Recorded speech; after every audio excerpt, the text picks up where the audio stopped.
Greetings, fellow Empyreans. I am Ashtrothi, and it is September 18th, YC125, and this is the EVE Universe Show!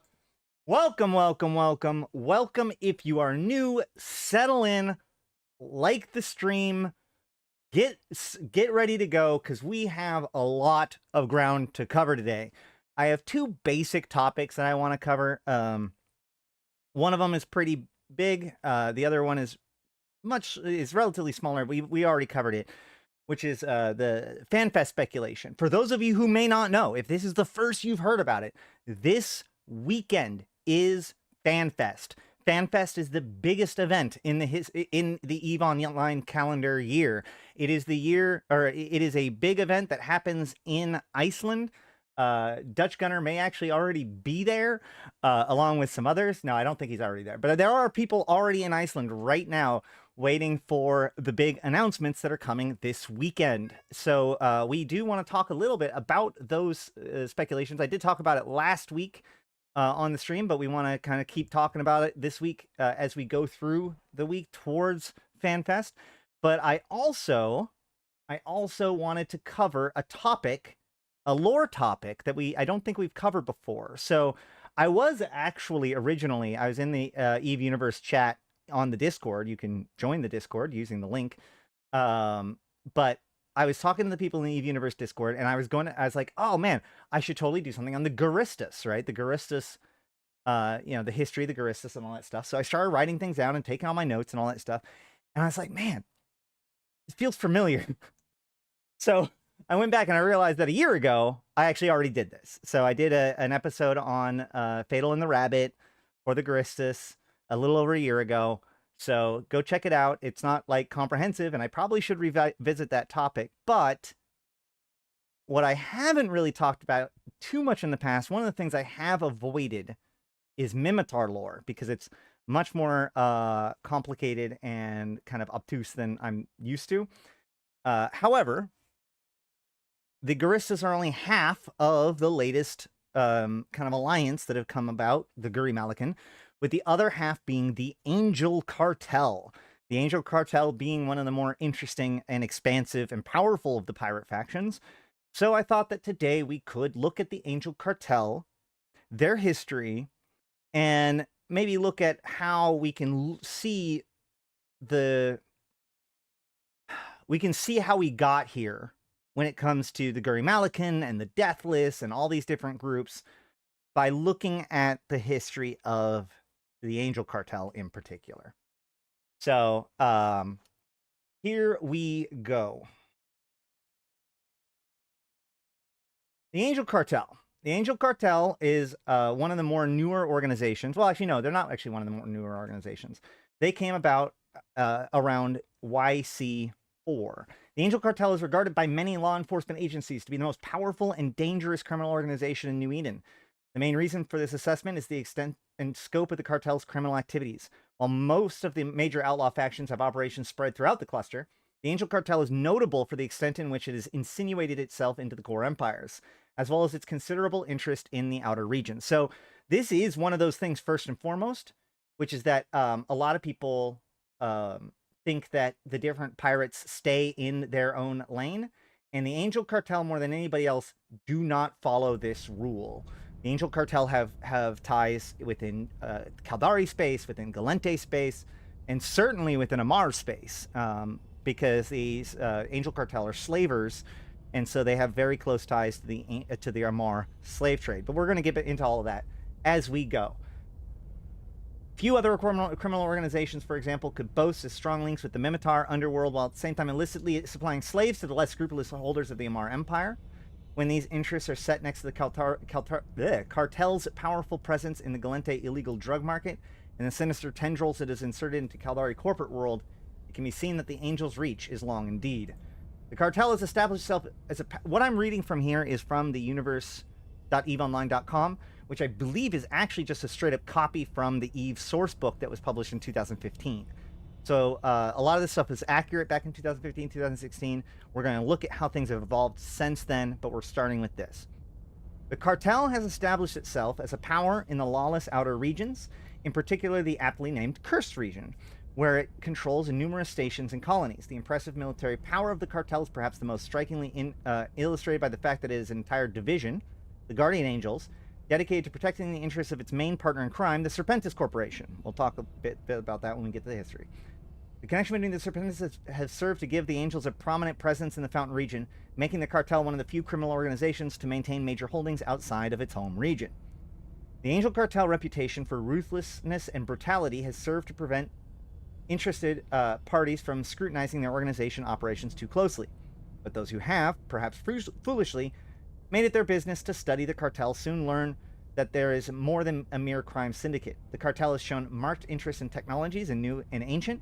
It has made its headquarters in a region believed to have been the home of the First and Second Jovian Empire, and it typically discourages exploration and inquiry into its own domains with a swift and absolute response. All this said, the students of the Angel Cartel who have survived long enough to put their thoughts on paper all agree on one point of note. The Angel Cartel seems to regard Capsuleers as their greatest threat, not rival pirate groups, and certainly not the old empires. So the Angel Cartel are actually kind of ticked off because of the fact that they were formed in YC4. Now, the Concord Charter says that Concord is to preserve the Dark Age empires, and therefore, hey, Vicky, they have been excluded as being considered a significant empire for that reason. They were, they didn't arrive until just after the charter, and we're going to look a little bit into that too. So, but they think it's fairly unfair that the Angel Cartel are not respected as an empire, given the fact that they have, quite frankly, the breadth and the scope and the strength and the resources to be one. So let's talk about the formation of the Angel Cartel. The history of the Angel Cartel is shrouded in mystery, along with everything else in the Jovian, involving the Second Jovian Empire. Mysteries, rumors, and legends, most contradictory and puzzling by most, but what is certain that the cartel in its current form began to come together sometime in the early period following the formation of Concord in BYC 3, so 3 years before the Ulai Convention. So, what is it? Oh, it's YC125 right now, so that'd be 126 years ago. Hey, Lorelite! Several accounts mention cartel operations in the Heaven constellation at this time, and first mentions of the Angel Cartel is dated to YC4, so that would be 7 years later. It is assumed that the cartel chose its name in reference to the Heaven constellation that would become its headquarters. The origins of the Angel Cartel prior to the first mention of its name are subject to much speculation and many conflicting theories. The most commonly accepted account is that the cartel began as a grouping of pirates and scavengers who aimed for and eventually achieved dominance over the lawless inhabitants of the Heaven constellation. The constellation and the Cursed region as a whole had a couple of centuries been one of the most attractive destinations for adventurers and freebooters from the core regions. On the edge of the civilized world, yet relatively accessible, Curse has had much to recommend it to those of a mind to rove in search of a lucky strike, or who, just as often, simply wish to prey on others at a comfortable distance from law and order. This presence of many ruins in this region also suggested the previous domination of a powerful civilization, which some suspected to be a precursor of the recently revealed Jovian Empire. Okay, so basically what you have here is this area of space that is towards the fringe of what was then the Amar Empire. Okay, so let's look a little bit into this. We have, if we open up our map,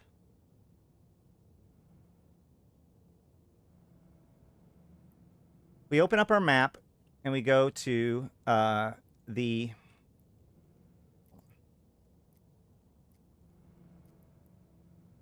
Curse region, we can see that, okay, oh.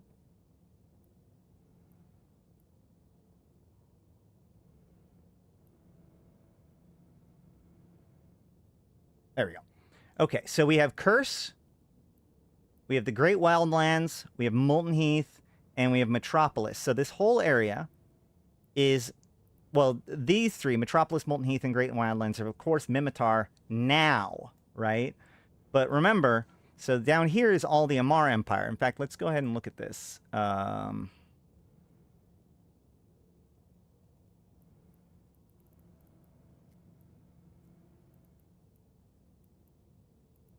Where is...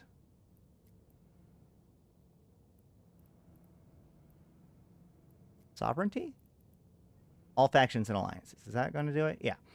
So we can see here that this kind of yellowish area is the Minmatar Republic, or the orangish area is the Minmatar Republic, and this yellowish area down here is the Amarr Empire. But remember, this is before the Minmatar Rebellion. So all of... Am I going to mention Faith of Bolus? Probably not. DM me why I should, and I will.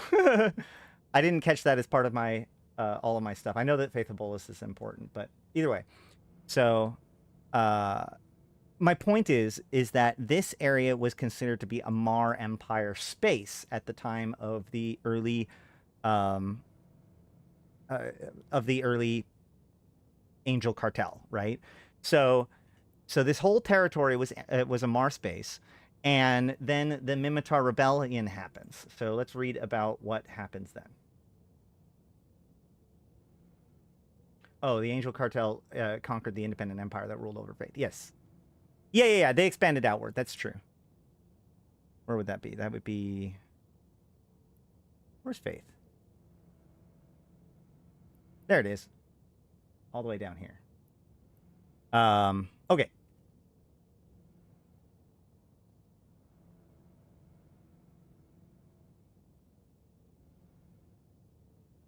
So...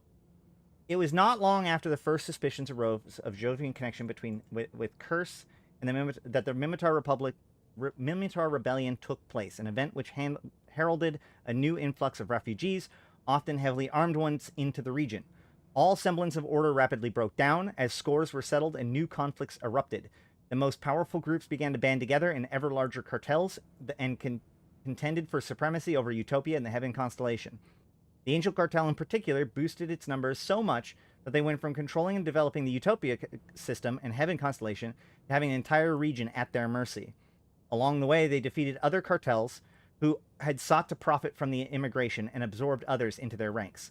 A few years after this coalesced, some 10 years after Concord was founded, the Angel Cartel has achieved total control over Utopia and the surrounding systems. From that key position of power, it was not long before the cartel became the unquestioned power within the Curse region. The cartel, however, did not leave it at that.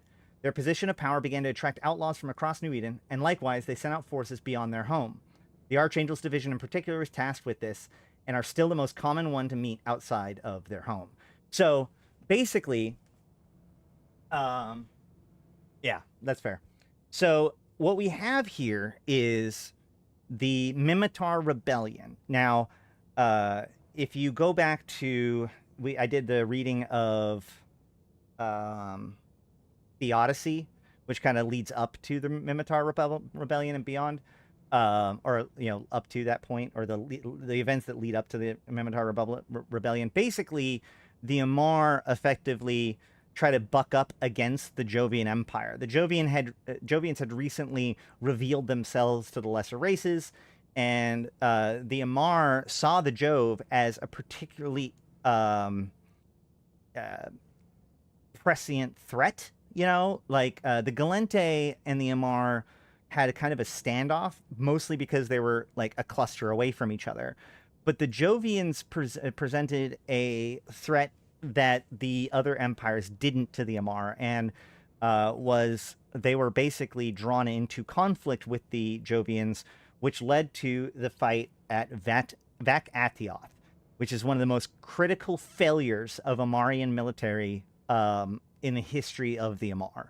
This was their first great critical defeat, and it was to the hands of the Jovians, right? So this failure allows the weakened empire to, or allows the Minmatar rather, to rise up within the weakened empire and throw off their shackles, which brings this whole area of space into absolute chaos. Okay, so now there's this area of space known as which is now known as the Curse region, which had all of these weird ruins all over the place, which was close to, but not close enough to be under control of the empires. And so a lot of refugees from this conflict ended up going to the Curse region, and many of them were incredibly well armed.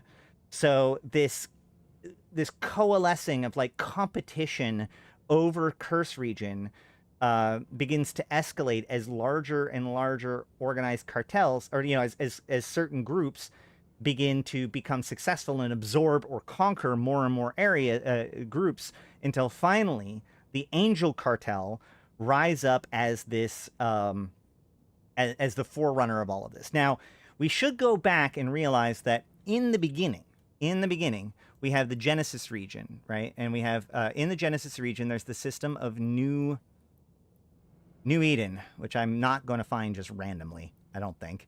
But the system of New Eden is where the Eve Gate was, right? And the Jovians traveled from Genesis to Curse into the Utopia cluster, and that is where they created their first and second civilization. Now, a lot of what we know about those Jovian civilizations have been lost to time. We do know that they were probably even more technologically advanced than the current Jove are. The Second Jovian Empire were particularly known for doing biological manipulations, and a lot of the things that we see about the Jovians' biology were established during that time. However, the collapse of the Second Jovian Empire, and really the whole history of this region, gets shrouded into mystery as, for whatever reason, the Jovians leave the Curse region towards the end of the Second Jovian Empire to migrate north to what is now the Jovian systems, including UUA-Tech F4 and whatnot, where the Caroline Star and all those things were... Oh, no, sorry. U7HZ Tech F and AB21 Tech A. UUA Tech F4, I think is... That's... Oh, yeah, no. That's Jovian 2. Sorry, my bad. Because here's W477 Tech P, which is the Caroline Star that blew up. So either way, the point is that we now have this rapidly growing group that emerges directly after the Minmatar Rebellion. This is why we have this group that forms just before the YC, the Concord gets formed and all these kinds of things. But yet they get snuffed and they're not considered an actual empire.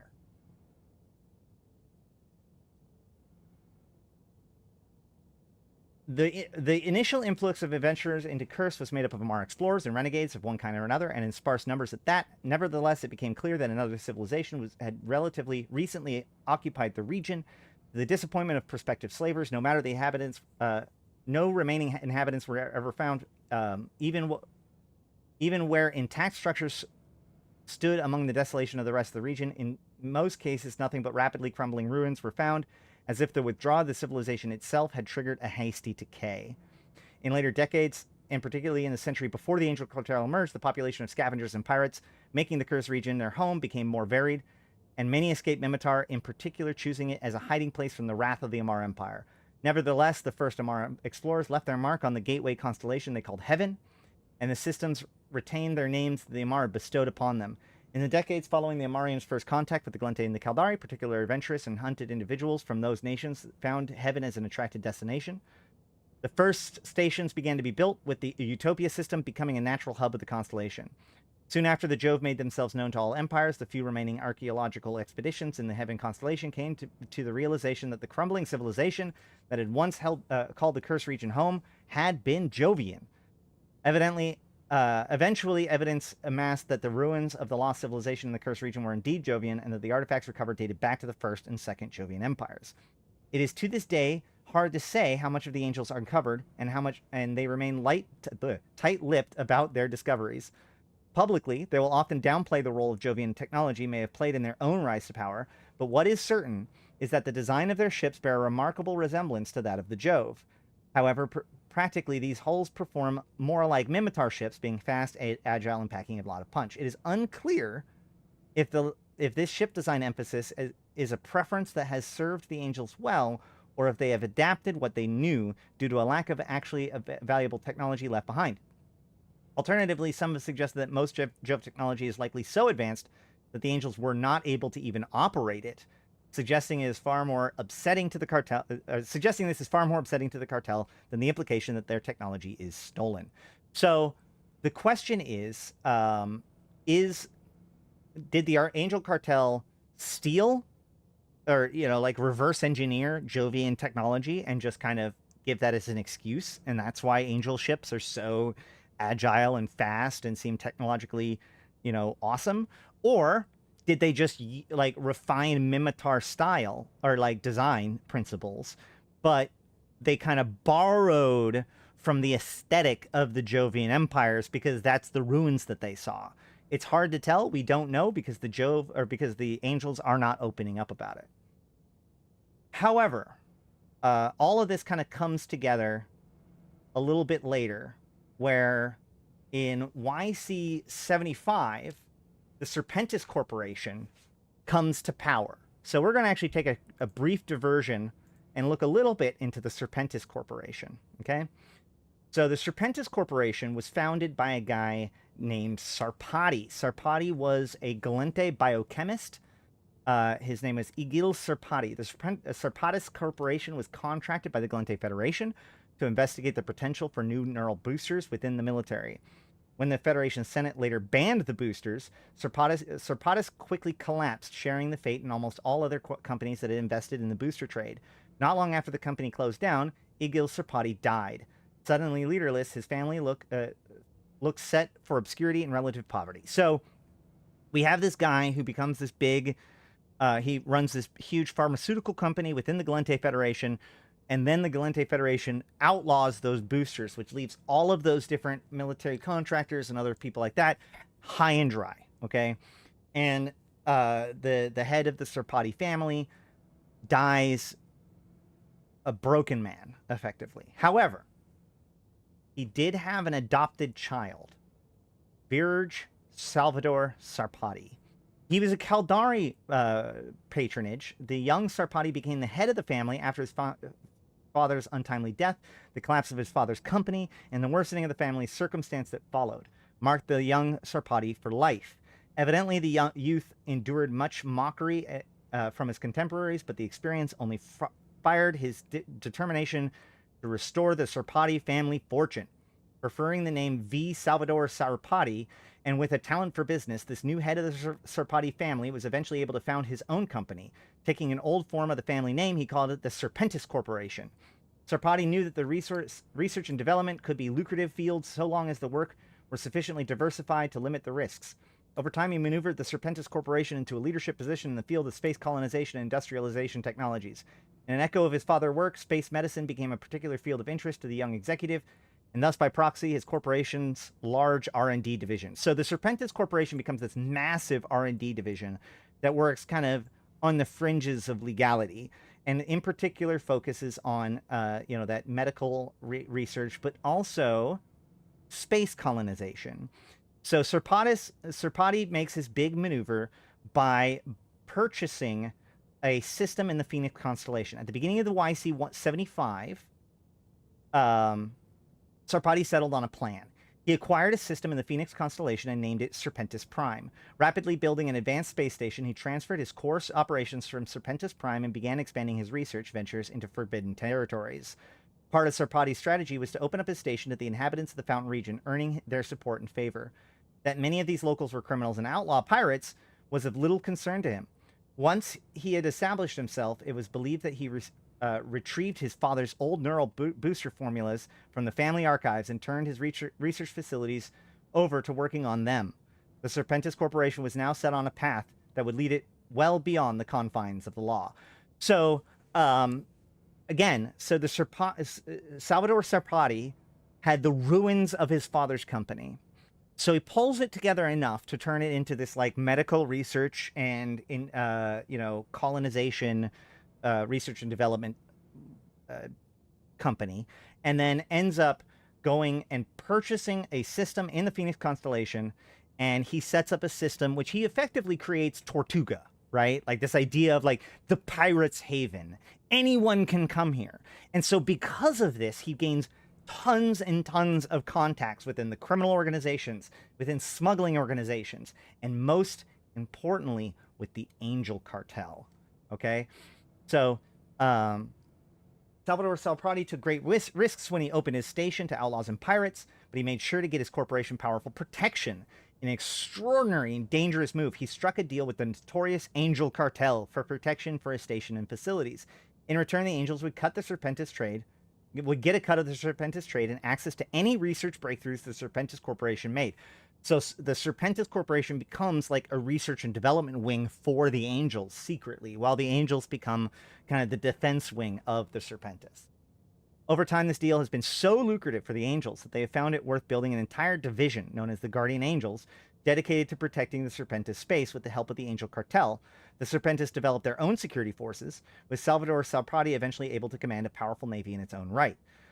So, and then, of course, Salvador Sarpati also has gotten involved in all of this stuff recently because, so, his sister...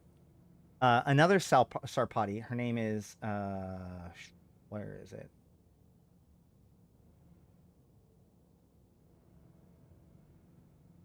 Where is her name? Santamonia Sarpati. So Santamonia Sarpati is his sister, and I think that she's actually like the proper son of Igil, or sorry, proper daughter. But she is a member, high-ranking member of the Sisters of Eve. So the Sisters of Eve in their humanitarian efforts. And she gets involved. She actually really doesn't like her brother. She refers to him as King Serpent. She refers to Serpentis Prime as the royal court, which, of course, she is Sisters of Eve. And so this idea, like these references to nobility and empireness is an insult to her, right? But she has her own thing going on, which is that there's another member, another character that we kind of need to touch on really quickly, named Sylphie. Sylphie N. Diabel. Now, Sylphie, her father was the head of a facility in the middle of Nullsec in what is now Intaki Syndicate space, a system that you may have heard of known as Poidot. Poidot is the only named system in Syndicate, but that's partially because Poidot is effectively the capital of Syndicate. Now, when Sylphie's father, I think it was, passed away, there was a bunch of concern about who was in control of that area. And so, effectively, there was a series of blockades and other shady dealings that Sylphie did with Salvador Sarpati in order to basically cut off Poidot from aid and support, or like from cause basically economic crisis within the Intaki Syndicate, while at the same time working with the Sisters of Eve through Sarpati to bring in aid, which of course Sylphie becomes the hero to the people and gains control over the Intaki Syndicate. I mostly bring this up because the Intaki Syndicate are really critical to the Gallente Caldari side of things. It's not really as important to the Angel Cartel thing, but you got to realize that, like, with 2 degrees of separation, the Angel Cartel have their fingers in a lot of pies, is all I'm going to say. Now, it is worth noting that this, that eventually the Serpentis, or, Sarpati, the head of the Serpentis organization, where is it? Yeah. So Sylphie and Diabel readily agreed to Sarpati's proposal that the Intaki Syndicate and Serpentis Corporation collaborate in their efforts to control the Gallente Federation black market. So once in control of the Intaki Syndicate, Sylphie actually starts working with Santamonia's brother, the head of the Serpentis, and they end up working together to become basically the leaders of the Gallente gray market, much to the chagrin of Santamonia, which becomes this big sticking point between Sylphie and Santamonia. Okay, so back to the Angels, however. So now the Angels have their deal with the Serpentis, which gets them a lot of money and a lot of resources and a lot of clout back in YC125, and only further brings their tendrils into the Gallente Federation. The deal turned out to be so beneficial to the Guardian Angels, or that the Guardian Angels, once tasked with RAD, became security specialists for the Serpentis Corporation, and their former responsibilities were passed on to the Salvation Angels division instead. Stations were erected in the each respective home regions as well, making it so that both are special in having stations not only at the heart of their own seat of power, but also on the other side of the cluster. This has given both organizations strategic advantages in having multiple staging points spread widely around the edges of the New Eden cluster. Hey, Danny. The deal with Serpentis also brought the Cartel into its first major conflict with another faction. The Guardian Angel forces clashed with Mordu's Legion when the latter made its incursion to Serpentis Prime in YC106. This incident is yet another unsolved mystery into the history of the Cartel, but is speculated to have been involved research into highly advanced technology. So this is actually a really big point, both for the Serpentis and for the Angel Cartel and for the Mordu's Legion. In YC106, it was Mordu's Legion that embarrassed the Guardian Angels when the former led an incursion into Fountain. Moria Mordu led the operation, and the Guardian Angels commanders Bin Jerdola and Setili Shalian took to the field to chase him and his troops back out. The conflict had been a tactical cat-and-mouse game until they arrived. Even during this ensuing battle, the Legion suffered only minimal losses and caused the Cartel forces to retreat and regroup. During this, however, Mordu ordered his own fleet to return home. It is unknown if the Legion got what it came for, or if they simply felt that they were outnumbered in Serpentis' home turf. Luckily for the Angels, it did not jeopardize the relationship between the Serpentis, and the lessons learned from this incursion was put to use to strengthen the perimeter against other unwanted invaders. There is actually another side note to this whole thing, which is that this event with the incursion of the Mordu's Legion is, I believe, what led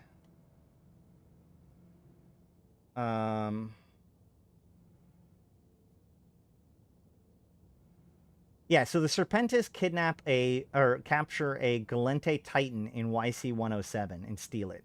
And then in YC108, hold on. Yeah. In YC106, Mordu's Legion attacks the Angel Cartel. Now, it seems that the Mordu's Legion is attacking on behalf of the Outer Ring excavations.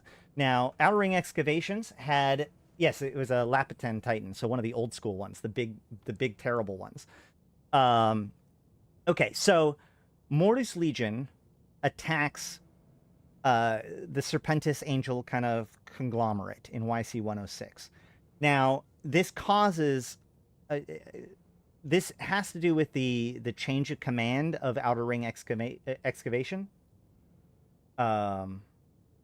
Another new Deathless video fragment was found on Friday. Excellent. It's going to be interesting, guys. This is going to be a fun week, I think. So the point is that the Serpentis did not like the Mordu attack by that was apparently by Outer Ring excavation, and so it's at this point that the Serpentis actually buy out Outer Ring excavation in a hostile takeover. So that's something worth noting. Is that so? The Angel Cartel are partnered with the Serpentis, and the Serpentis at this point own Outer Ring excavations. That does change later on, in particular when Upwell shows up. Okay. So then in mid YC108, so shortly thereafter, Sancha's Nation begins to find life again. Now, Sancha was defeated back in YC36 by the collective effort of all four of the great empires. However, in YC108, Sancha's Nation begins becoming like a very active group, and then by mid YC108, the Angel Cartel found itself in a defensive against a longtime regional enemy of Sancha's Nation, the later based in a nearby Stain region. Major attacks by Sancha's Nation forces against the Cartel holding in the Impasse and Fatewinder regions marked not only an unusual resurgence in nation activity, but also an escalation in the two outlaw factions' rivalry into open war. The events of this period of warfare between the Angels and Sancha's Nation, also saw an uncharacteristic reliance on the Cartel and Capsuleer allies. Speculation suggested that Sancha's Nation incursion into Cartel space were aiming to seize ancient technologies uncovered by the Angels.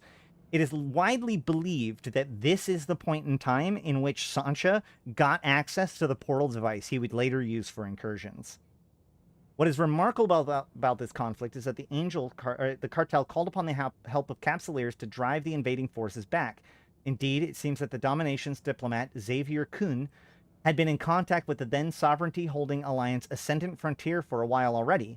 Eager to prove their worth and might to both the Cartel and the nation, they deployed in full force alongside the Cartel. While at first it seemed that the nation had the upper hand, the Capsuleers turned the tide and ultimately destroyed the Sanchez Nation fleet in full for only some minor losses. They even went so far as to take out the POS that the nation had deployed as a staging base. While the conflict died down after that, the Angels maintained a very hostile attitude towards Sanchez Nation. So this was a real Eve thing.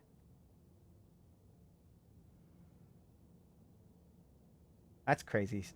Hopefully that hopefully that works itself out. Yeah.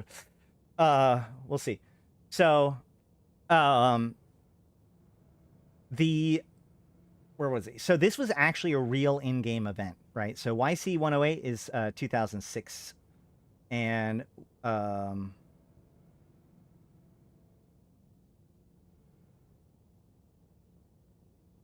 think I had some stuff about that, but I don't think I have it. I don't think I saved it. So yeah, well, the Sancha also has odd ties to the Serpentis too. Like if you go down here, we can see that the under the Serpentis it says, is it? No, wait, hold on. Where is it? No? No, it's the Garistas. It was the Garistas.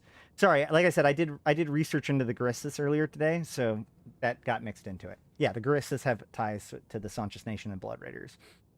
Either way, so moving on.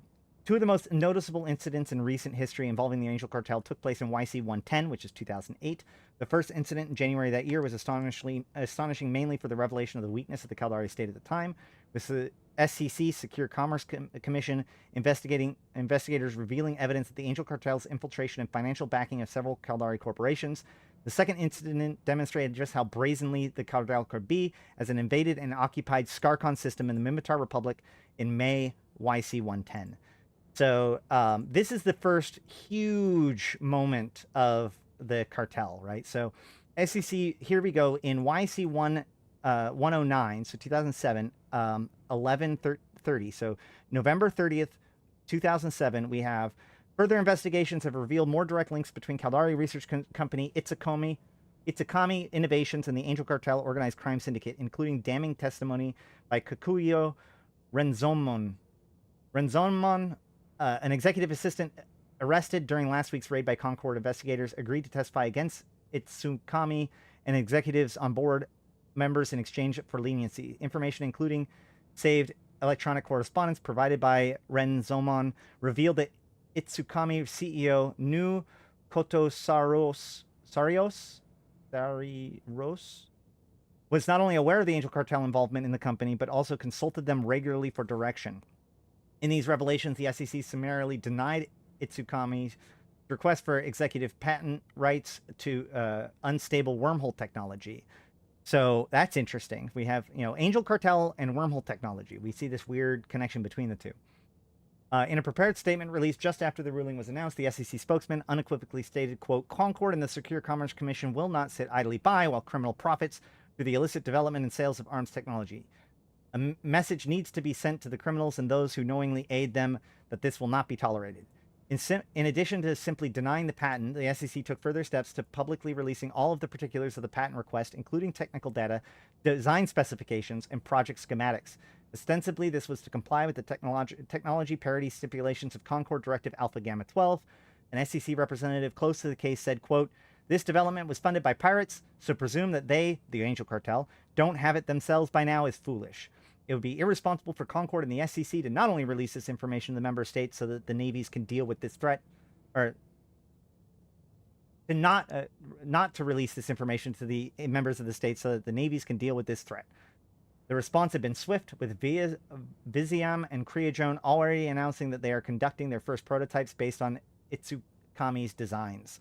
In a further blow, Itzukami Innovations have been divested at auction of the SEC. All shares of the proceeds that would have gone to the Angel Cartel backwards, an estimated 89% of Itzukami's total value, will instead go to Concord, presumably to fund future investigation and enforcement efforts.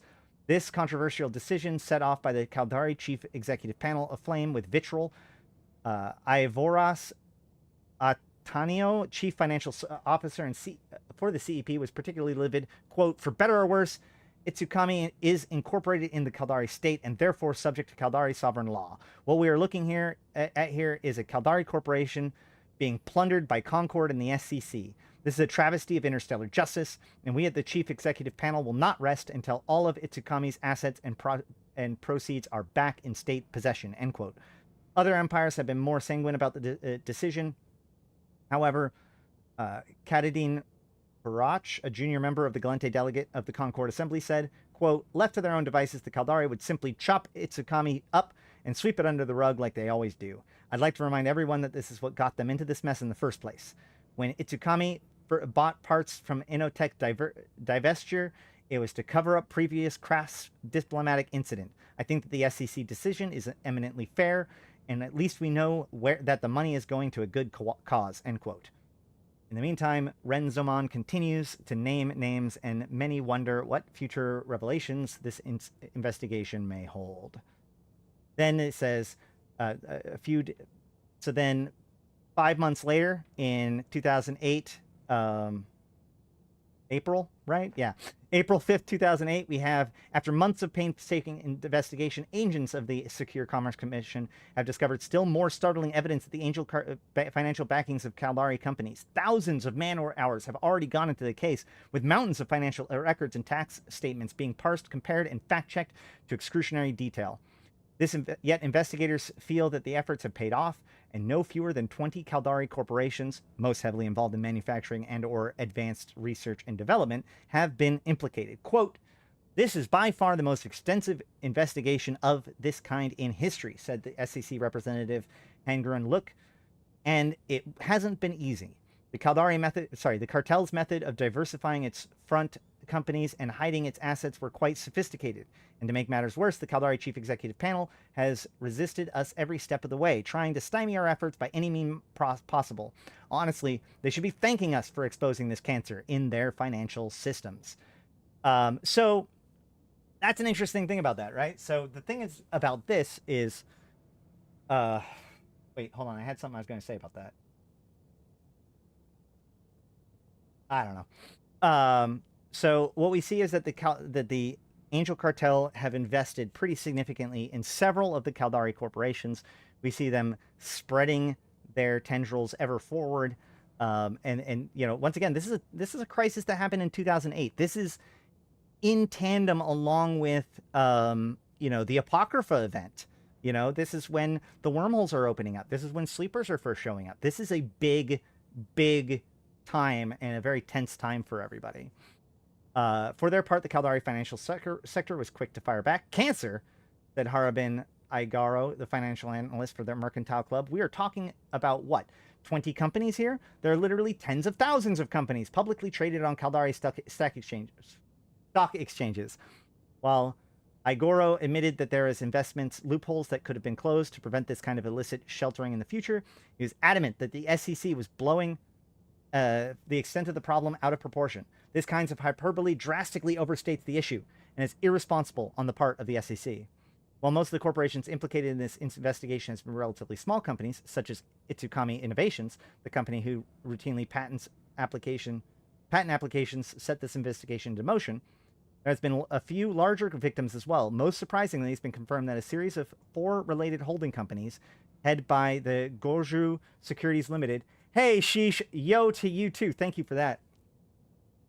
There have been headed by Goju Security Limited, a confirmed cartel front, and Angels are heavily invested in the nanomechanical research giant Xanu Biotech. Why is Xanu Biotech a big?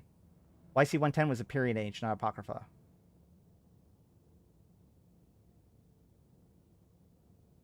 Hold on.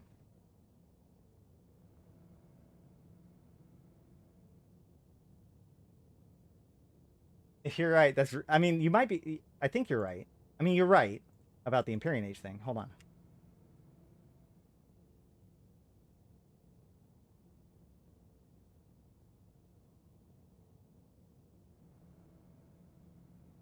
No?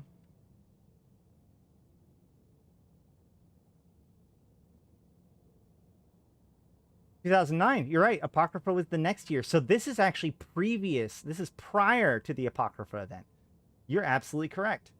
Okay. So that's actually kind of interesting. So they're working on wormhole technology prior to the Apocrypha event. Thank you for that correction. The reason why this is important actually is because Xanu Biotech, after the Apocrypha event, is also highly connected to the fact that Hyland Tukos being one of the most famous characters involved in this whole, in the Apocrypha event and its fallout, he actually left Eifer & Co. and joined Xanu Biotech. So Xanu Biotech has had this really tight, sorry, he was in Xanu Biotech and then left for Eifer & Co. So Hyland Tukos worked for Xanu Biotech when all of this stuff was going down with the Angel Cartel. And then after the Apocrypha event, Hyland Tukos leaves Xanu Biotech and joins Eifer & Co. Okay, so that, I mean, you know, tinfoil it up, I guess. All right.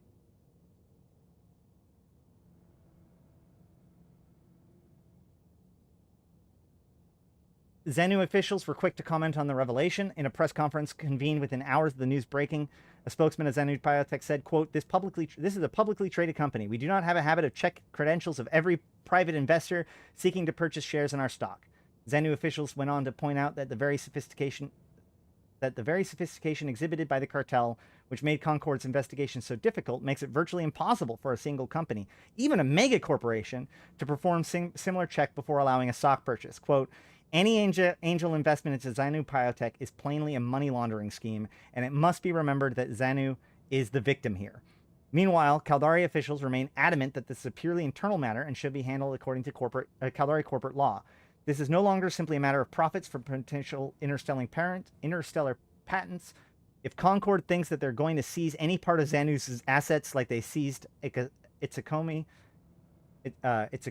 then they are out of their minds, end quote, said Avoris Tanio, CFO for the Caldari Chief Executive Panel. Quote, if anyone is going to profit from the divestiture of criminal assets, it's going to be the Caldari people. A lot of Triglavian presence and systems with Xanu stations. That's true. But there is a growing sentiment that has become all too common recent. But that might, the question is that increased Triglavian presence because they're both interested in the same thing? Meanwhile, Caldari officials remain adamant that this is blah, blah, blah, blah, blah. But there's growing sentiment that this has become all too common recently as Caldari business executives, that the perception of bias within Concord. Zadai Otoko, the spokesman for the Katakiota, asked, quote, when will we see the SEC investigation of the Serpentis involvement in Gallente corporations? Not soon, I imagine. It's kind of interesting to see this given how we are now when it comes to Concord, its relationship with the Amar, with Mimitar, with Caldari, and see what their relationships were at this point too. Because again, actually, that's a really good point. This is during the events that lead up to and include the Empyrean Age. So this is a point in time in which the Caldari corporate world is at its all-time weakest. This is the exact same environment that we see the rise of Hyland Tukos, the populist leader that would then unite the Caldari and begin the second Caldari Gallente War. All right. Others see this as less of an issue of bias and more of an issue of Concord aggressively expanding their authority, which they were known to be doing during this time. Yokoi Koni Tomu, a spokesman for the NOH, remarked, quote, it is becoming clear that Concord has become completely out of control. They have usurped progressively more authority for themselves, and I think that this recent Aria business has shown that what little control empires have over Concord is slipping. It is my sincere hope that the revelation of this scandal will allow delegates to rein Concord in before it is too late. The Aria business that they're referring to, by the way, here, I missed that when we were going through this, so let's go ahead and code Aria inquiry. So the code Aria inquiry is a whole nother topic for us to go over one day, but this is basically the code Aria inquiry was Concord's analysis of the rogue drone. Is this going to work? No.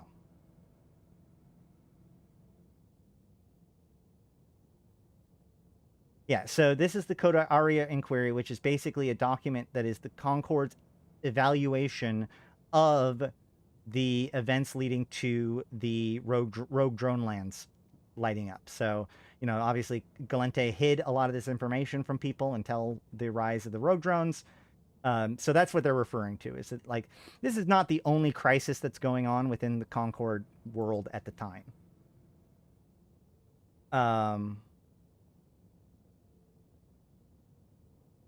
And a few voices have expressed even more radical viewpoints. A senior Caldari corporate official speaking on condition of anonymity remarked, quote, "If Concord and their Gallente cronies insist on picking the flesh from our body bit by bit, perhaps the Caldari state would be better off withdrawing from the Treaty of Ulai," end quote. While such strident remarks are in the minority, they are increasingly vocal minority.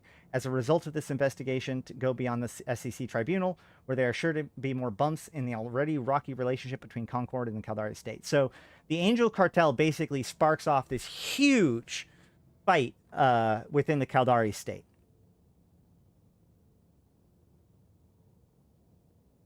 Itsukami was so then to review it a little bit, Itsukami was a Caldari corporate startup which made headlines in YC109 when they subsequently poached high-profile researcher Dr. Grant Arataka from Lidai. Is that where Arataka Research Consortium comes from? That's where Arataka Research Consortium comes from, isn't it? Oh, see, there you go. From Lidai, and announced an important breakthrough into the use of unstable wormholes for transport technology. This attracted the attention of the SEC as improving the capabilities of mobile jump bridges is classified as military technology. So yeah, obviously wormhole technology was already established by the empires of EVE Online. The gates, the Stargates and stuff use controlled wormholes. So it's a little bit too early to get super tinfoil about this. It seems like these guys were just related to jump bridges as opposed to some sort of precursor knowledge of the Apocrypha event before it happens. I don't think that that's possible given the accidents that led to the Apocrypha event. Yeah, Dutch Gunner can neither confirm nor deny Ark was found. Yeah, because Dutch joined after Atarka Research Consortium was created. But I mean, the fact that I think it's a pretty safe bet. I should ask Makoto. Any rate, during the routine work to grant Itsukami its exclusive patent to produce this technology, it was found that they had received substantial financial aid from various corporations with ties to or acting as a front for the Angel Cartel. After seizing substantial amounts of data from Itsukami and the investigation that lasted well into YC110, it was discovered that as much as 20 Caldari corporations were implicated. While most were small, Xanu Biotech was one of the big ones that stood out. They, however, pointed out that anyone can invest in their publicly traded stock. We already dealt with that. Now, so again, we just said that all of this is the events leading up to the Empyrean Age. And to knock that in even further, we have the beginning of the Skarkon crisis. Shortly before the YC110 collapse of the Mimitar Republic's government, the Archangels claimed democratic sovereignty over the Skarkon system. The Skarkon crisis carried on throughout May and June, with the Mimitar Republic apparently powerless to do anything about the cartel's occupation. Local inhabitants indeed appeared to be in favor of the cartel, both in their comments and in an apparent free and fair referendum held by the Angel Cartel. The inhabitants of Skarkon II, dissatisfied with the failing promises of the Midgelar government to clean up the dangerous system, had sided with the Archangels in a 10 million signature petition, as well as during a system-wide referendum. Being so close to Curse, the Angels had evidently been growing their influence over the local population for a long time.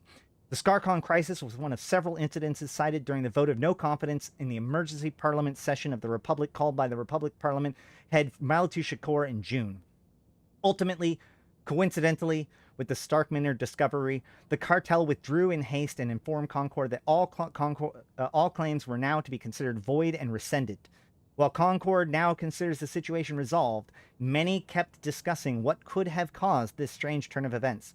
No official word by the cartel was, however, given, and simply carried on their business as if they had gotten what they had wanted out of the affair. So, what is going on here? So, this is the Empyrean event, the birth of the Empyrean Age, okay? So, we have several key moments that brought on the Empyrean War, right? And one of the biggest ones, one of the earliest moments, was the fact that Skarkon. So Skarkon is... Where's the search?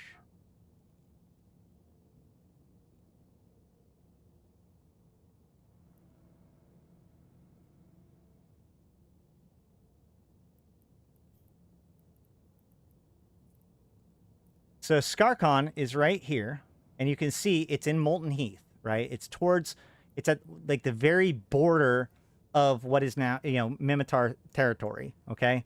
So basically what was happening was, this was, the Minmatar Republic had now been around for 100 years or so, but the Minmatar Republic was having difficulty maintaining its own power, right? It was... Did I say... Wait, what? Where did I say? Was in Molten Heath. No, I mean, technically, I would argue it's still in Molten Heath. It's still in Molten Heath. I get what you're saying. It's still in Molten Heath, but we're getting there. We're getting there too, Wizard. Calm down. Well, yes, but it hasn't moved. It's still physically located in the constellation of Molten Heath, or whatever. Anyway, whatever. So, the point was, is at the time, Skarkon was kind of at the very fringes of the border of Minmatar space, and so with the Curse region being right here, basically the Angel Cartel was able to provide a better government for the people of Skarkon than the Minmatar were, and so they shut off the gates and said, okay, well we're part of the is that Edencom propaganda? Never. You will never hear Edencom propaganda from my lips. Anyway, so the point is that Skarkon was a big piece of contention, and what ended up happening was the Karen Midgular was in charge of the Minmatar Republic at the time. The more aggressive Brutor leader, Malatu Shakor, used this and other things that have been going on as a opportunity to basically do a vote of no confidence to the Midgular government, and Malatu Shakor gains control over the Gallente, or over the Minmatar Republic. Malatu Shakor being still the Sammatar, the head of the Minmatar Republic to this day. So, and then shortly thereafter, as soon as Malatu Shakor takes power, then all of a sudden the Angel Cartel are like, you know what? You guys can have Skarkon. We don't need it anymore. You can have it. Which is kind of weird. Sort of tinfoily, certainly a mystery. Definitely seems to look like they were, in on the whole attempt to get rid of Midgular. But we're here now. Johannes is at the ship that Ashtarothi is currently in. Dude, okay, hold on, Satonia. Hold on. This right here, see this ship? This is a Triglavian ship, okay? If I warp in it, it turns into a giant triangle and it's red, okay? I don't care. I don't care. I've repurposed it. It's a Triglavian ship.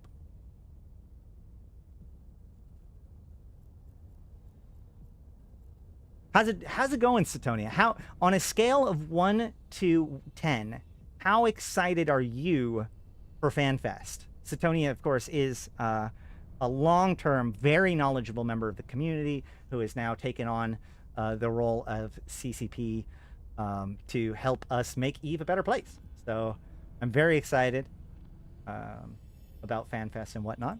Lots of speculation. Have you heard my speculation? Because we'll have to go into that in a little bit. Yeah, CC Kestrel. Yeah, exactly. But that would be Caldari. Tony would definitely never would never let me live down being in a Kestrel. Can Satonia legally? Well, yes, he can say 11. He can be like, yeah, 50. My excitement is 50. All right. Getting back to what we were doing now.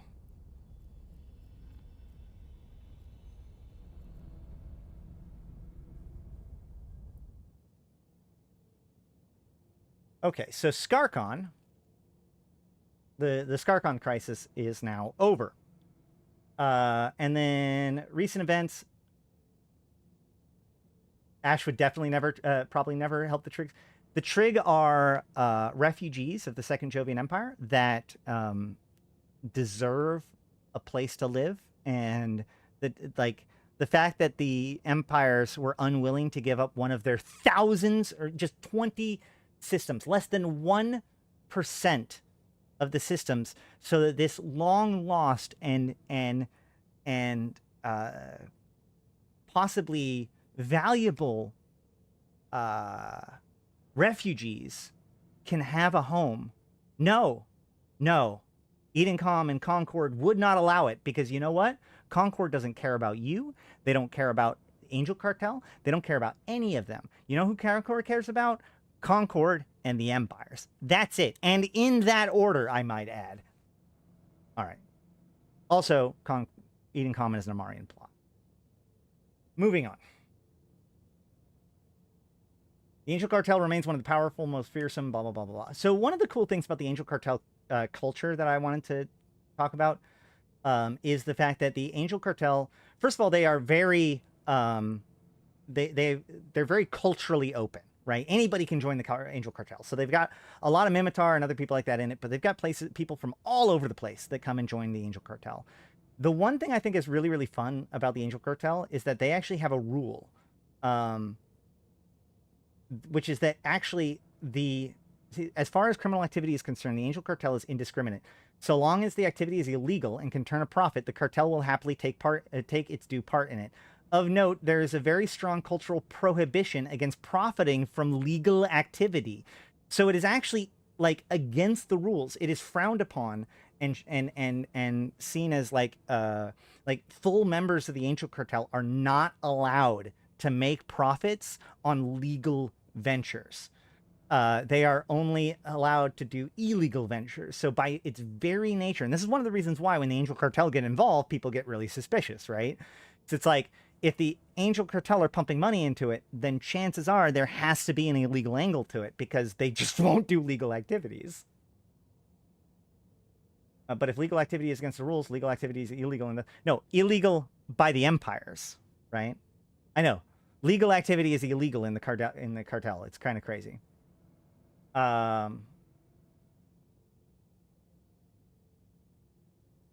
Yes, give me a like and share the stream. We need to let people know about what's going on.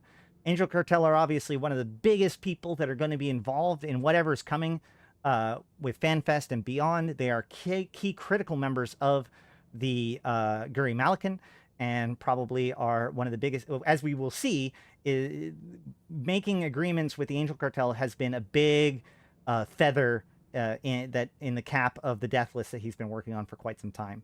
So let's just go ahead and keep on going. So in order to keep going with the story of the Angel Cartel, we actually have to look at hold on.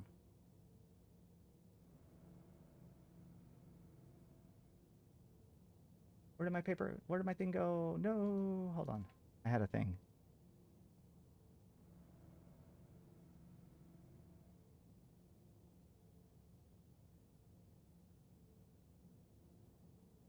Nope. Shoot, where is it? Hold on. There it is. So before we go any further, I want to say that a lot of the stuff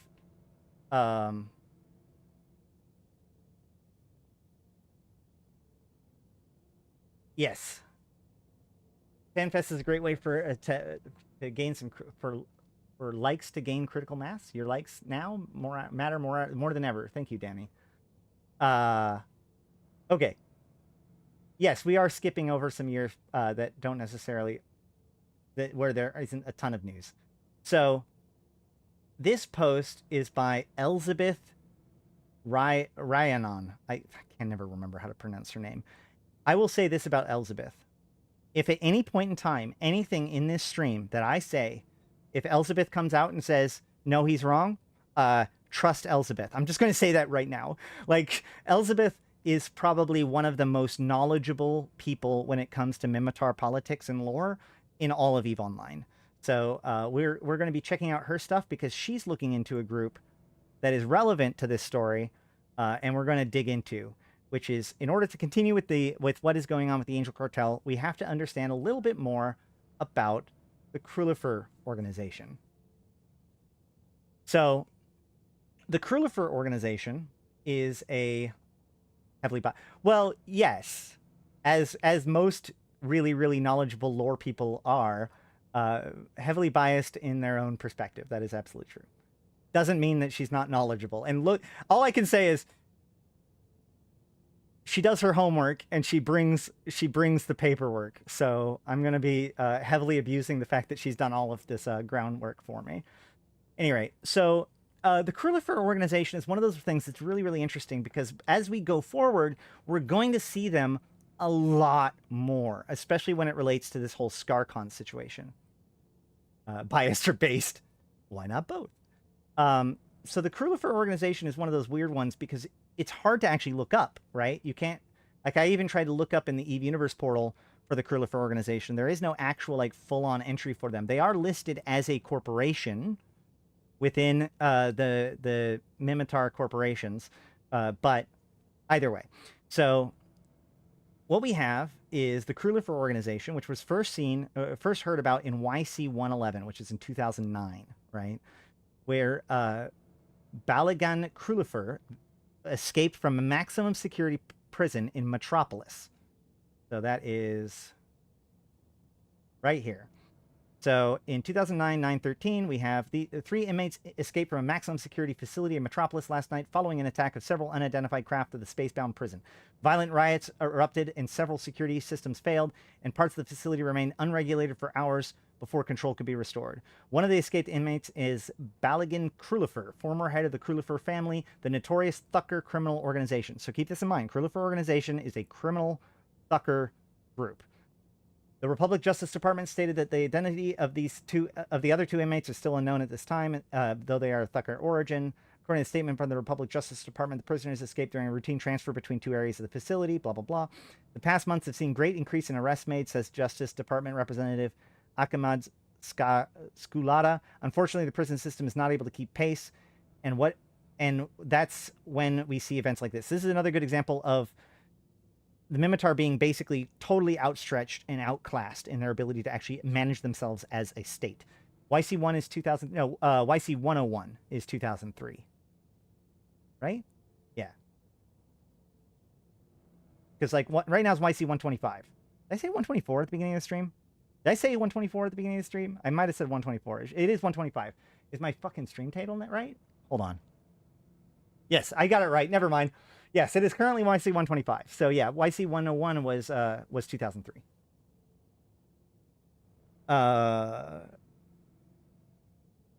Ballego Krullifer was 19 years into a life sentence. He was found guilty of a number of offenses, including several counts of murder, piracy, racketeering, and grand theft.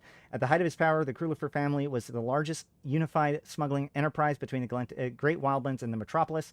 The family's leadership was dismantled 2 decades ago, but the organization is believed to be active on multiple fronts.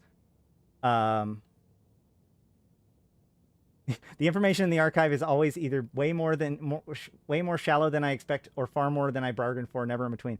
It's true. And it also, like, it can sometimes be both, right? Because, like, it's really thin, and then you start looking at, like, the little skippy points here and there. And, yeah, fuck, you're right. Marcus, I'm so glad to keep you around, right? No, so yeah, the game started in YC105, which is 2003. I did my math backwards. Okay, so we have the Krullifer organization that have disappeared. We then hold on.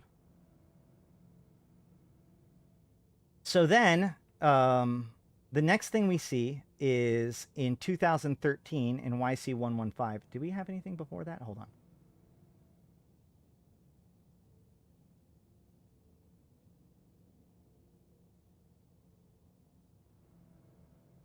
Yeah, so in Angel Cartel, so in YC114 in 2012, so now we are getting into the lead up to Dust 514, the lead up and release of Dust 514.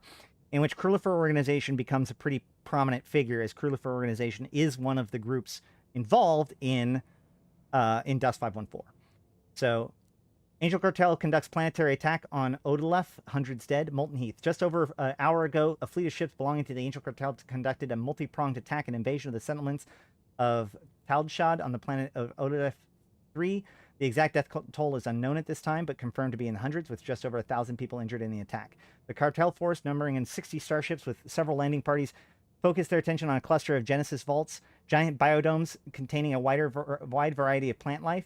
The Genesis vaults also are a project initiated by the Thucker tribe, but now spearheaded by the Matar Society for Natural Preservation and funded by the Native Fresh Foods. Their purpose is genetic synthesis and eventual full reconstitution of Matar's native flora, large parts of which were destroyed during the Amara Empire's invasion and occupation of the planet. It's devastating, says Gungar Anra, foreman of the Matar Society of Natural Preservation. Quote, "This was one of our 2 biggest vault clusters, and there's almost nothing left of it. Years of dedicated research and billions of ISK down the drain, and for what? What does the cartel stand to gain from destroying our hard work?" End quote. When asked if the society would make any adjustments to security at the largest remaining vault site, located in Yeshurun 2, Anra declined to comment.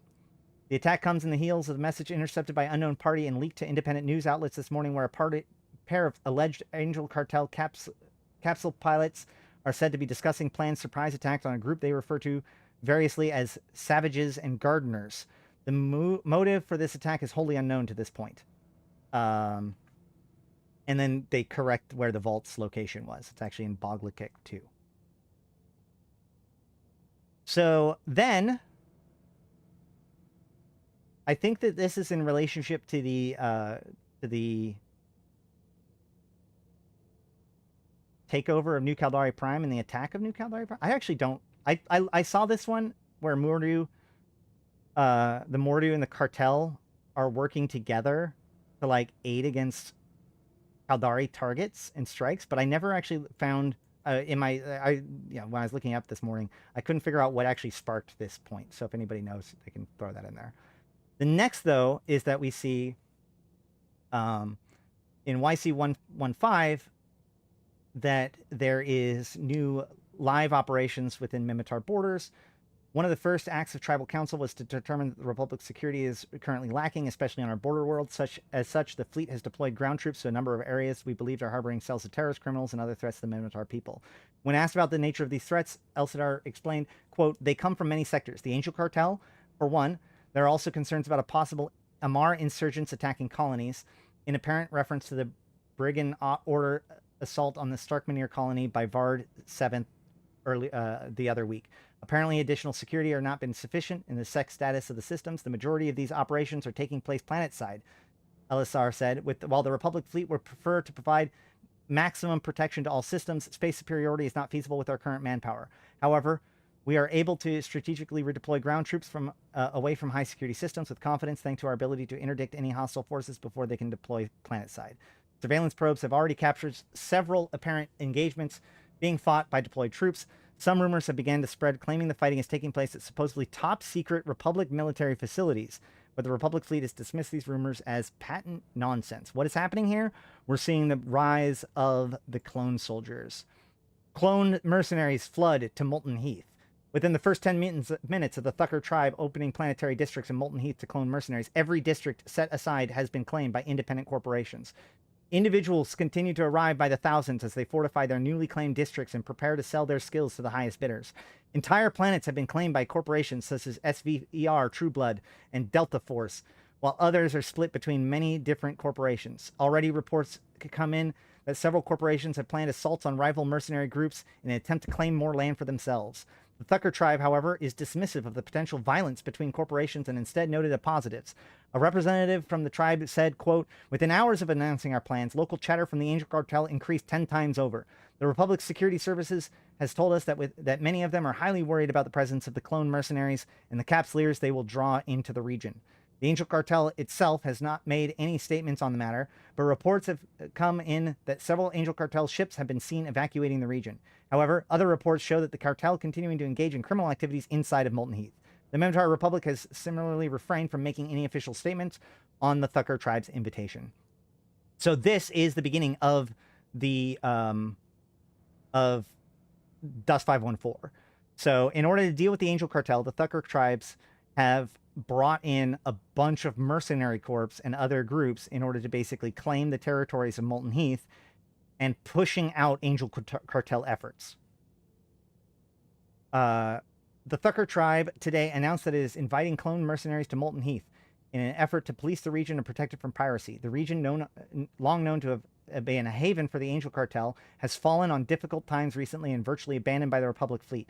The Thucker tribe, which controls numerous stations in the region and interests in it, has an important route between Great Wildlands and the heart of the Republic, made the announcement earlier this morning. In a statement to the tribe said, quote, "In an effort to improve the lives of the Minmatar people, the Thucker tribe is extending our invitation to the clone mercenaries of New Eden to settle in Molten Heath. Numerous districts and temperate planets in Molten Heath have been designated for your use. We offer them to you free of any strings." The representative of the Thucker tribe said, "This is a win-win situation for us. The mercenaries will settle on planets and discourage the Angel Cartel from attempting to invade.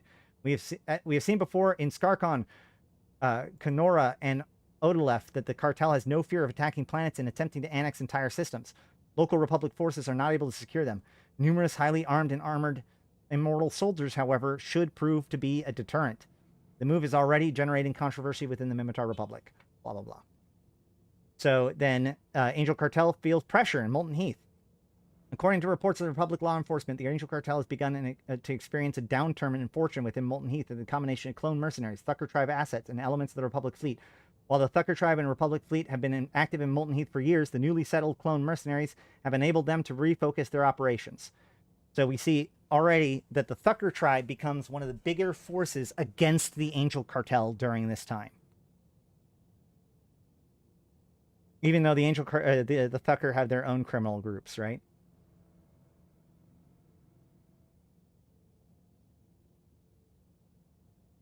An initial report commissioned by the Tribal Assembly on the low security areas of Molten Heath under the control of clone mercenaries indicate general positive results. According to the report, the area of quote, more secure, better protected, and free of organized criminal elements, but also cautioned violence between the military occupants is high, and negative elements may be attracted. The report, which has been undertaken by the Republic Security Services, indicate that the presence of the Angel Cartel on occupied planets has dropped sharply within the weeks since the clone mercenaries have arrived. This apparently had a disruptive effect on the Angel Cartel services throughout the region, and with disruption of boosters, racketeering, and other criminal activities, seeing a noticeable downturn. Even planets and systems within the direct presence of clone mercenaries have seen a benefit. Oh, without the direct presence of clone mercenaries have seen the benefits. The Kronos Alliance has thus far claimed the most territory in the region. This is all Dust 514 stuff.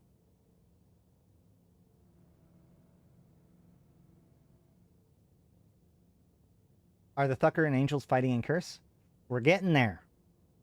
All right, so then at the end of 2015, so 6 months later, Empire's-led capsular assault on Pirate ends in failure.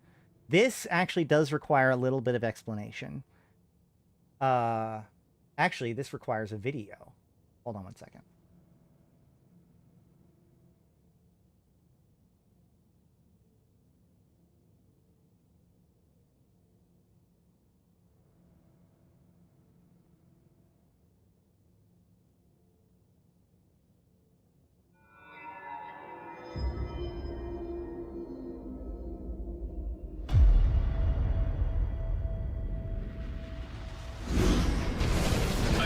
Inbound.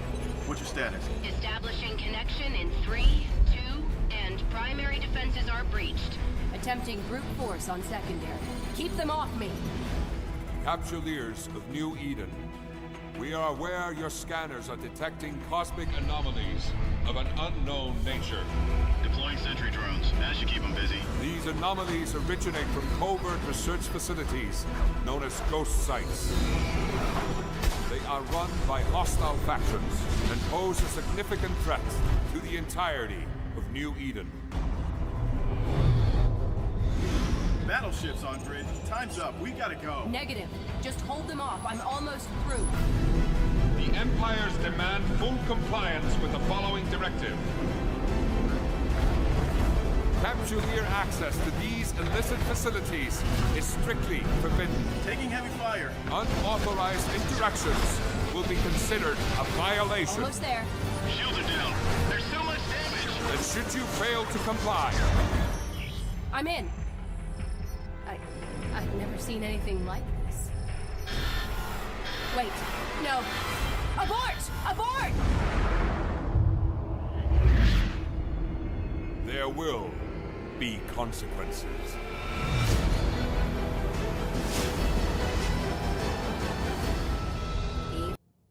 So Rubicon represents a turn in a lot of different plot and whatnot. Okay, so what we see is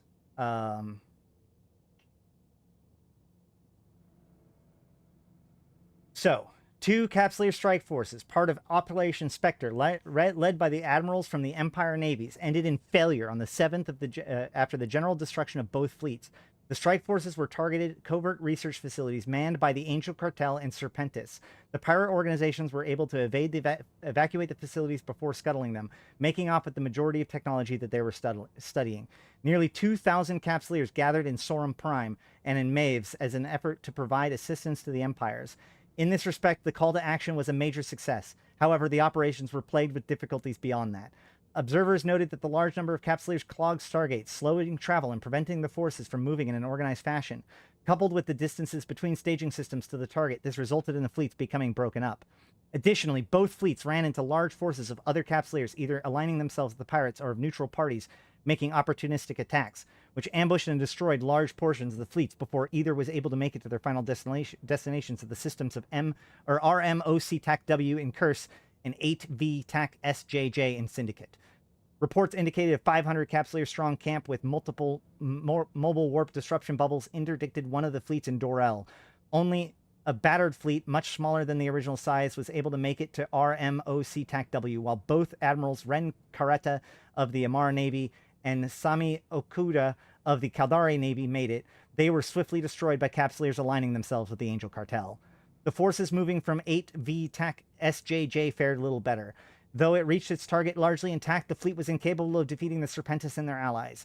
Admirals Heder Elisar of the Republic Fleet and Avir Bavon of the Federation Navy were both potted, leaving their forces to proceed without clear instruction. Forces of Vindicators and Macarials, manned by Serpentis and Cartel pirates, were protecting the facilities, along with sizable fleets of Capsuleers who have arrived to assist the pirates. After establishing that the Empire's assault has failed, the pirates ordered the abandonment of their facilities, reasoning that they had been discovered. They would be targets once again. The pirates had evacuated the facilities using daredevils and dramules to quickly escape. While some of the frigates were caught by the Capsuleers, the majority escaped, making off with much of the valuable information, technology, and people. Those that were destroyed reportedly were carrying blue boxes. With the facility safely evacuated, they self-destructed and their pirate forces scattered. So this was an actual event that happened where a whole bunch of people got together and we tried to go and raid these two facilities and just got totally butchered by the players who, you know, basically a bunch of nullsecers were told where a bunch of highsecers were going to be led into nullsec. And it happened exactly as it's described here. It was a absolute bloodbath.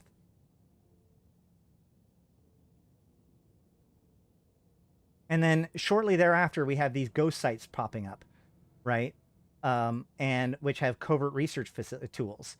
So according to reports, associates of the Angel Cartel, Blood Raiders, Guristas, and Serpentis have been putting out feelers among Capsuleers about recovering equipment salvaged from these so-called ghost sites that have been appearing recently. These ghost sites, which have been declared off limits by Concord, appear to be related to some form of cutting-edge research being conducted by various outlaw groups. In addition to retrieving numerous pieces of salvage and blueprints for the manufacturers of Ascendancy implants, many have also taken covert research tools from the site. It is apparently those tools which are being sought out by the pirate groups. Rumors indicate that the pirates will soon be creating buy orders through the go-betweens in order to recover them. This is actually something I actually did not know until I did this research today. You know, during the Shadow War, we got a whole bunch of covert research tools, and I was like, that's like covert research tools are not used to build that many things. And so I was afraid that it would just collapse the economy. But in spite of the fact that the amount of covert research tools greatly increased, their value didn't collapse quite as much as I expected. And this may explain why. I guess there is buy orders for you to sell covert research tools into. I need to look into this more. Now then, we're going to skip forward a little bit later. As those of you who may already know, shortly around this time, a group of Intara Direct Action, Kotoba Brigade, and Sekal Mercenary Group was pulled off of the planet of Shandeli by a mercenary leader known as the Deathless. Around that same time, an FIO dossier had disappeared from the Gallente Senate and ended up in the Deathless's hands, who then transferred that information to Upwell. And Upwell began their operations in attacking the Serpentis fleets. The FIO dossier was on the new military buildup of Serpentis capital shipyards. So, the concerns of the Serpentis military buildup is passed to the DED. And this is when it is believed that the FIO dossier was stolen by who I believe to be Leopold and Valari, and then passed over to the Deathless, who then handed it off to Upwell. So, oh, shoot, I forgot to mention. Upwell Consortium, one of the very first things, Upwell Consortium's leader is the former head of the Outer Ring excavation, right? So in the same way, when Yanni retires from Outer Ring excavation, he hands it over to his buddy. His buddy is the one who uses the Mordu's Legion to attack the Serpentis, and then ends up with the Serpentis buying out the Ore Corporation. So during this whole time, Ore Corporation was belonged to, secretly was owned by the Serpentis. Secretly was owned by the Serpentis until the Upwell Consortium was formed. One of the very first things that the Upwell Consortium did, the Upwell Consortium's chairman, the head of the Upwell Consortium, is Yanni, the old head of the Ore. So the very first thing that they did was buy out Ore to bring it back into his fold, and unleashed the Mordu's Legion and the Capsuleers to basically butcher as many Serpentis people as possible. So there's this big conflict between Upwell and Serpentis that is fueled by the Deathless's information. The Upwell Consortium executives have warned that a buildup of Serpentis military forces and potential for increased criminal activity by the notorious Angel Cartel could lead to a cluster-wide instability. Meeting for the TechUpCon 118 Technology Summit and Expo at the Chemotech Research Center orbiting Ursular 6, executive representatives from Upwell Consortium member corporations were relatively open about their concerns, echoing reports from sources within Gallente Federation's intelligence community. We're concerned, no doubt about it, says Chemotech CEO Syliana Vel'ash in response to questions during her open session at TechUpCon 118. The Serpentis Corporation is a very capable rogue actor with access to vast resources and some of the most twisted scientific minds in New Eden. Add to this the military capability of the Angel Cartel and the fact that these organizations have had years to hybridize and improve Capsuleer-level militech, and we certainly have a problem as a civilization.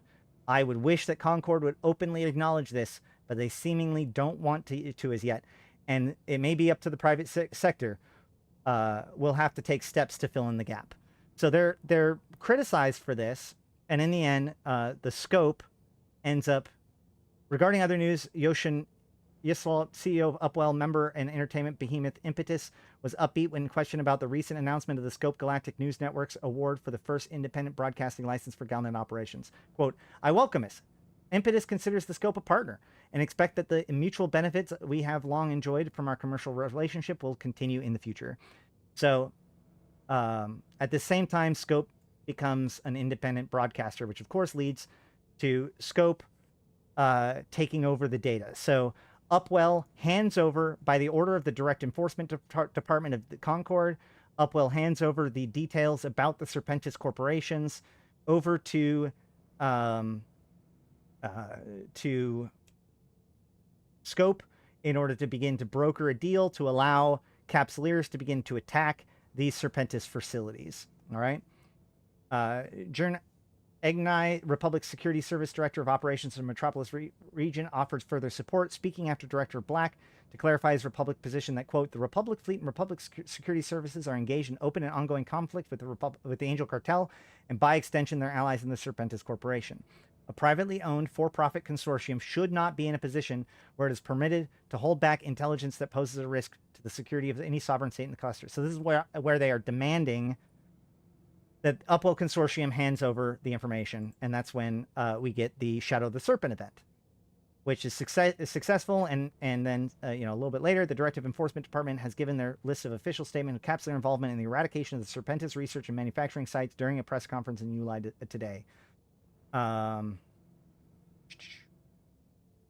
When questioned at Capsular's involvement in attacks of the Serpentis Corporation installations, General Karashi, who is considered many to have dislike of independent Capsuleers after placing bounties on several individuals last year, responded with praise, saying that, quote, Capsuleers across the cluster has proven their effectiveness in assisting with the reduction of threat over the course of the last few weeks. Before adding that, quote, the DED offers our most sincere thanks to all Capsuleers who have contributed to this effort through contracts brokered by the Scope News Network, and hope to see more of the same from independent pilots who wish to assist.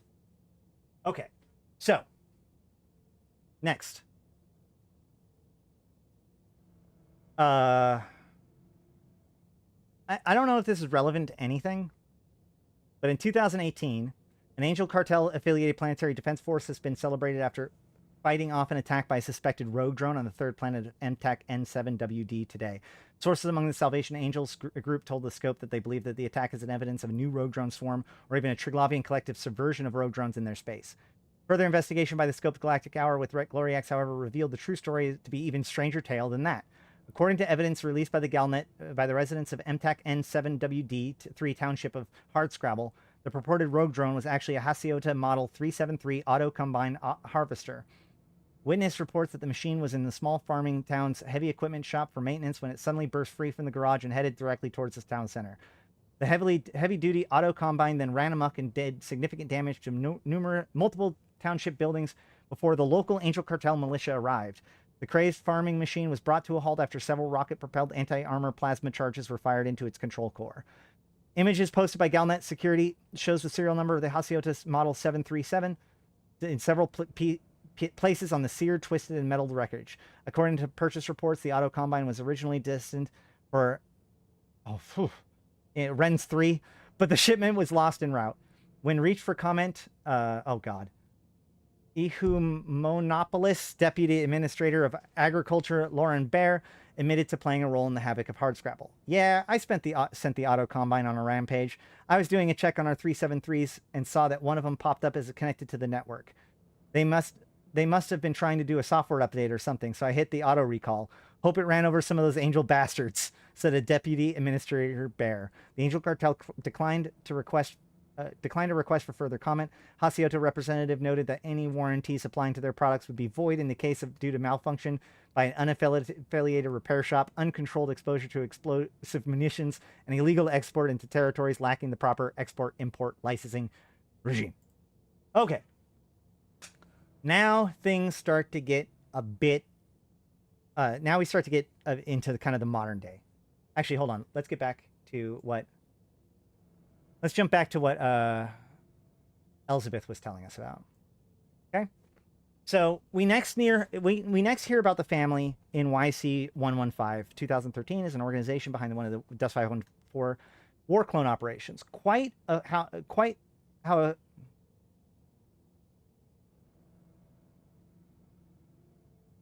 hold on.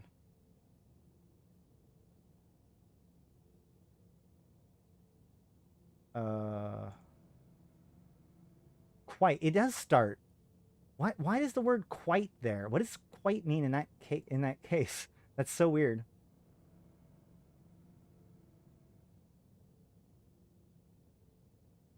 All right. Quite how a fugitive crime lord was able to set up a military contracting corporation while wanted by both the Thucker tribe and the Mimitar Republic authorities is difficult to explain. Nevertheless, Balagan Krulifer managed it, and the organization supplies mercs and military equipment to various conflict zones. Some say that this is a sign of how truly chaotic the times are. Others suspect that the Krulifer is simply useful to certain powerful interests. So, what we have here is the Krulifer organization, which is that criminal that escaped from the prison, has now managed to create a legitimate mercenary corporation. Oh yeah, quite I guess, but it's just really weird at the beginning of a corporation logo, like description. Like, it'd be cool if it was like a response to somebody, but it's not. It's like the description of the corporation. It's either way, whatever. So this is one of the groups that came from Dust 514, along with the Anakanobo Brigade, Intara Direct Action, all these kinds of things all come from that era. So then in 2019, in YC121, Sekal clan, a notorious Thucker mercenary clan, also involved in the mercenary war clone mercenary business, gains control of an Amar heretic fugitive Orlan Zashev and auctions him off to the IGS and releases him to the Amar. Republic Justice Department begins an investigation into the Sekal, which leads to connections with the Krullifer, and revelation that the two work closely together and control major parts of Molten Heath smuggler operations. Capsuleer war clone parties organize against the Krullifer, who claim to be unaffected. So what happens is, so Orlan Zashev is part of this whole thing when it comes to like Chakade and that whole business with the Blood Raiders and the attacks. We're going to look at those a little bit. But like this is now when a lot of those plots start to really take off, right? So the Sekal clan is a Thucker criminal group, and they are working with the Krullifer organization. That's important to note. In the same year, the Sundale city of Merca on Matar gets hit by a death blow attack in what is suspected to be a revenge strike by Zashev and or Ala Chakade. A controversy arises about who's to blame for letting the attack go through, and the key witnesses, called the Sundale Six, disappear in an armed attack against the convoy when being transferred from RSS to tribal custody. They are found murdered later, rumored to have data pads similar to those left behind by Thucker assassins after the Parliament murders in YC110. Republic Justice Department links the Sundale Six transport attack with the Krullifer organization. Meanwhile, the turf war between the Angel Cartel and the Krullifer Sekal in Molten Heath continue. Okay, so here we go.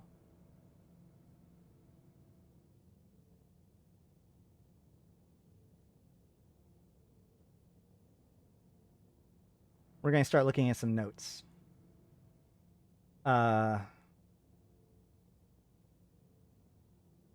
RSS condemns outside agitators and links Omar and Angel Cartel slaving rings, attacks on Mimitar clans on behalf of Cartel and terrorism and treason.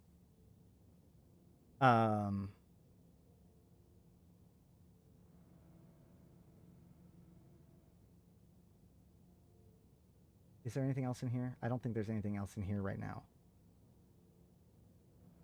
Except for this is also when the Flossison crisis is happening too. So this is all happening at the same time.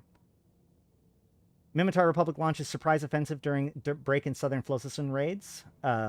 We see in 2020, February 27th, YC122. Where is it? Angel Cartel turf war with Sekal Clan and Krullifer organization in Molten Heath continues. Gangland death toll over 1,000. So we're starting to see the gang war between the Thucker, or the Krullifer and the Sekal. Sorry, Krullifer, Sekal, and sorry, my bad. Angel Cartel and Sekal with Krullifer. Is that right? Hold on. Did I get these time blocks? I tried to get them all. Yeah, okay, never mind. So then, around the time that the ghost ship shows back up, we see Krullifer organization raids Angel Cartel smuggler bases on Skarkon 2. RSS tactically supporting Thucker gangsters against anti-Krullifer group. So Krullifer organization raids the Angel Cartel smuggling bases on Skarkon, right? So Angel Cartel still has quite a bit of occupation in Skarkon. And this is where things start to heat up, right? And then as Raravos falls to the Triglavians, we see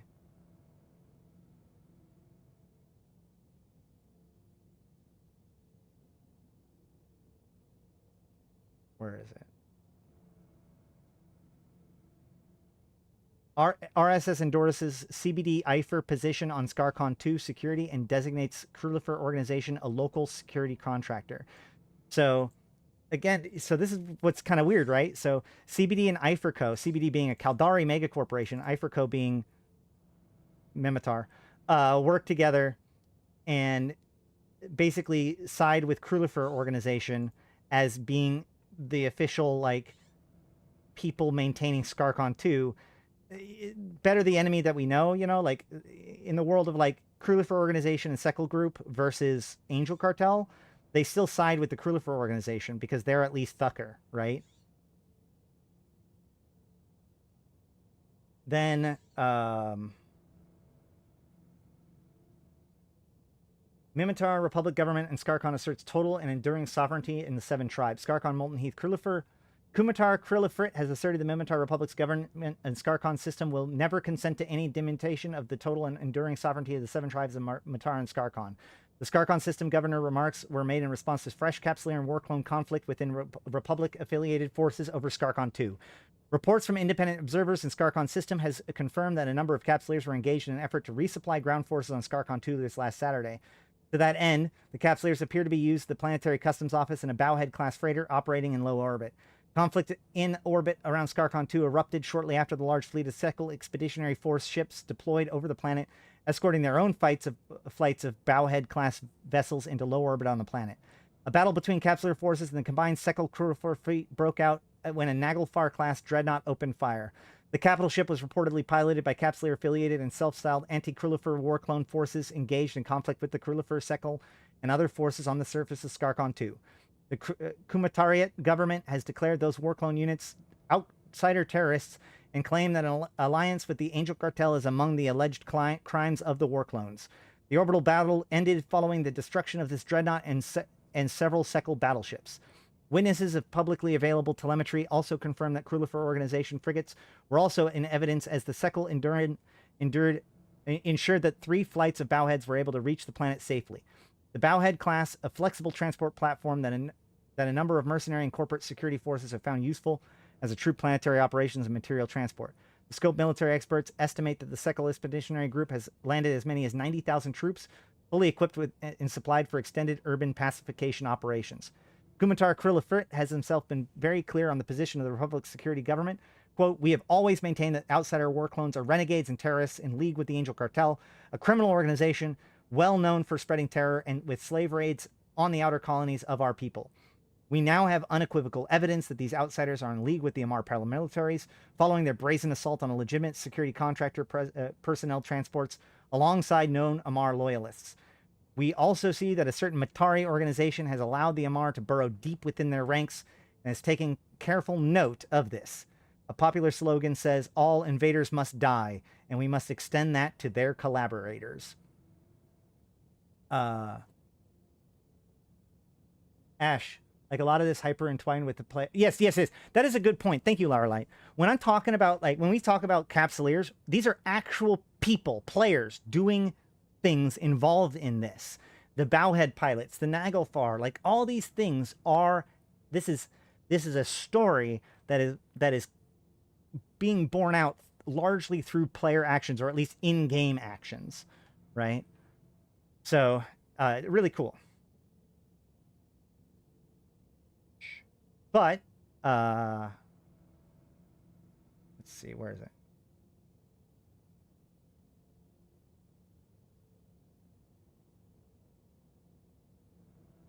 Was that an actual dust op? No. This was a EVA op. This was after, I think Dust 514 was gone by this point.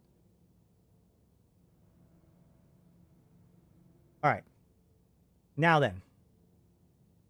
So we see this growing Krulifer and Sekal clan versus Angel Cartel turf war surrounding largely within Skarkon, right? Which, as we've established, Skarkon is already pretty fucking important to the Mimitar because of the previous history with the Angel Cartel back in the Empyrean Age events. Okay. So then things start to get real. Actually, hold on. Let me get this video.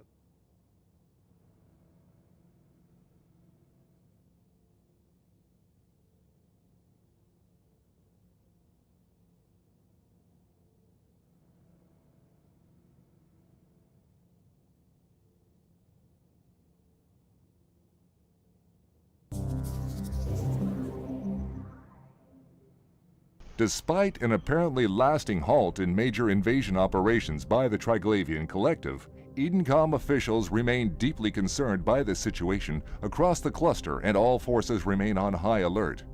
Edencom units have taken the initiative by carrying out monitoring and evacuation operations in the 27 systems under Triglavian occupation, often supported by loyal Capsuleers. Fleets operated by Capsuleers have substantially contributed to evacuations in systems as far apart as Vale and Skarkon. Triglavian resistance to these efforts remains high, and they continue to build up formidable defenses in the 27 occupied systems. Concord and governments across New Eden are urging the evacuation of citizens from those systems now under Triglavian control, even as New Eden's Stargate network struggles to maintain reliable service. It is now clear that for the past few weeks, the Gate network has been suffering intermittent but visible power fluctuations. While Concord and Edencom had not commented directly for many days, the increasing frequency of the fluctuations moved the Secure Commerce Commission to confirm that it is investigating the situation as a matter of urgency. The precise cause and mechanism of the fluctuations has not yet been determined. However, scientists in public institutions across New Eden agree that the tremendous changes to stars in Triglavian-held systems are very likely the root cause of these gate anomalies. If we assume the frequency continues to rise at the same rate and extrapolate forwards, it seems inevitable that the fluctuations will begin to severely affect the stability of the gate connections. If the phenomenon does not stop soon, it's likely that the Stargate network of New Eden will experience a major, perhaps catastrophic event in 3 to 4 days' time.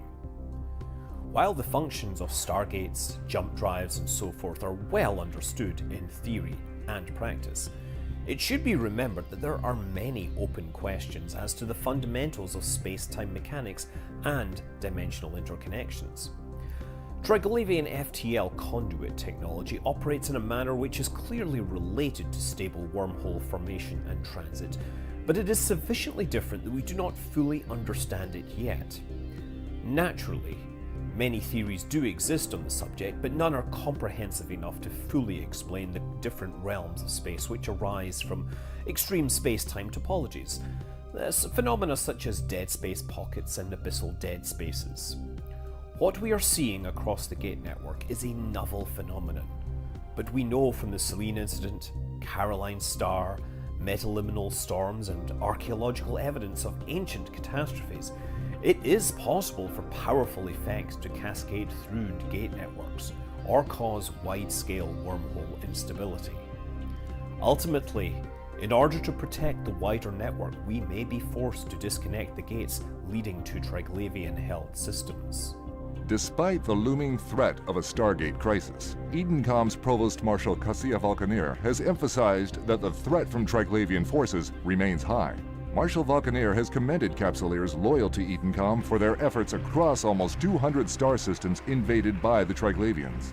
Orders have been issued to monitor Triglavian operations in occupied systems, disrupting them where possible.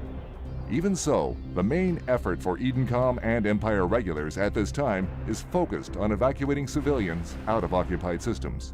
This monumental task has been carried out with significant success in low population systems, and particularly those where Triglavian world arcs have been repelled. However, fears continue to grow over the fate of those on the most heavily populated occupied worlds. This is Alton Hovery, reporting for The Scope. All right, so the conflict over Skarkon was suddenly disrupted as Skarkon itself begins to be transformed into Pochvin, right? So when the Triglavians invaded, there was 27 systems that was captured by the forces loyal to the Triglavian Collective. As soon as the 27th system was captured, the invasions ended and began this period of destabilization, which led to this video, and shortly thereafter, the formation of Pochvin as we know it. This immediately shifts, well, really, the Skarkon falling into Triglavian control immediately shifts the focus of this entire conflict, right? Where now, especially Krillifrit, the Mimitar dude, becomes focused more on anti-Triglavian efforts as opposed to the actual Sekal clan and Krilifer organization and all them. However, we do actually see that Angel Cartel and Krilifer organization fight running battles during the evacuation of gang members from Skarkon 2.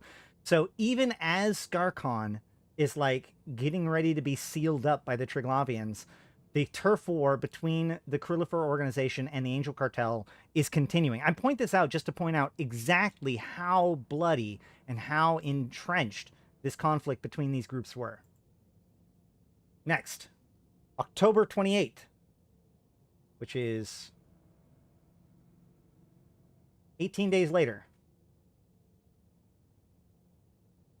we see Angel Cartel activity in Gallente Federation Minmatar Republic space is on the rise, according to a joint statement issued by the Federal Intelligence Office and Republic Security Service following a security cooperation summit in AFE system. Angel Cartel affiliation, infiltration in industrial and financial operations is a particular source of concern in the two security services, with an increase in smuggling also noted. The RSS has also noted an increase in people trafficking carried out by the cartel with the use of slave labor by industrial operations and fringe systems. Angel involvement in manufacturing and smuggling of all manner of illegal and counterfeit goods has been a great concern to the Minmatar authorities, with the Gallente Federation noted as a major destination for such products. The FIO and RSS has committed to further cooperation in the fight against the Angel Cartel and its affiliates. In addition, the use of the cartel of outlaw mercenary groups and renegade war clones will be met by the development of dedicated FIO and RSS units mobilized or modeled on Saro's Red Troop counter war clone unit. Okay, so let's see. We know that the Triglavians produce Isogen 10, but we also know, but do we know if they actually use Isogen 5? Isogen 10 comes from the Abyss. We suspect that Isogen 5 is the material that is being pulled out of the sun from the stars by the stellar transmuter, but we don't have like a locked in 100% on that. The biggest focuses were on the Ishiduvi district, oh my god. Laura Light, you get to type them out. I have to pronounce them. I'm not going to. Free district and the orbital tethered zone, which my brain can't pull the name of. Under orders of Krillifrit. So yeah, there's all this fighting going on involving players in these areas that's really cut short by these Triglavian invasions. And so what do? They move next door.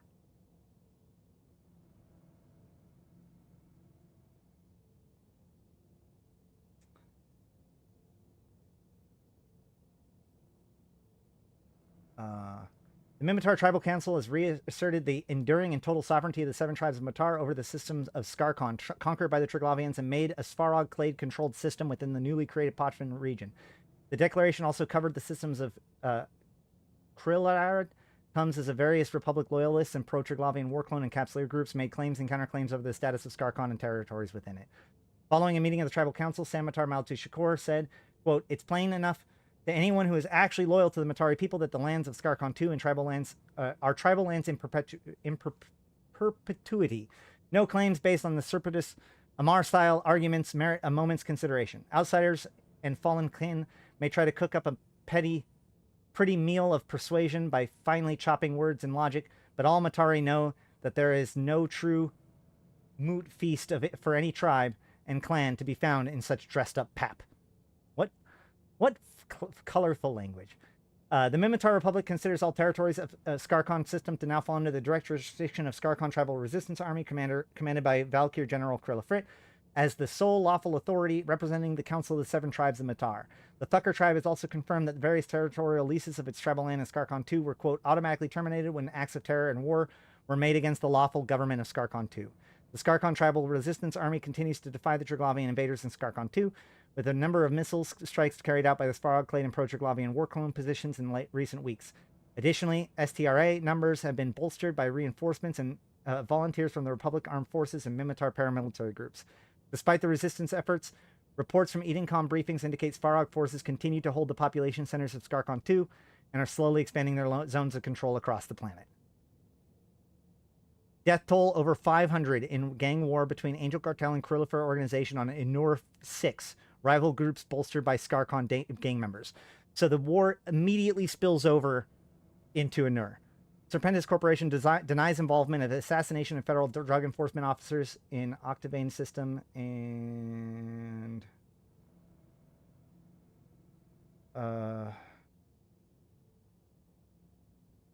mean, Krillifert was actively prosecuting an ethnic and politically dissident cleansing with summary executions. Yeah, that's. I mean, like, he's not a great dude either. Using Sekal and Krillifert as enforcers. There's no good dudes in this scenario. That's true. Gotta hand it to CCP for all the lore stuff. What other company would go through these lengths to have such deep lore? Yeah, I know, and people just ignore it. It's sad. That's why we're here. If you like Eve lore, like the stream, so that way more people get to see it. Expertise. Okay, so then in 2021, March 10th, we see a lot of these are going to be just little updates about the turf war. Angel Cartel turf war with Krillifert organization heat up again in inner system, sees increase in smuggling activity. Then we have the Black Dagger murders. This is all related to Krillifert and all that stuff.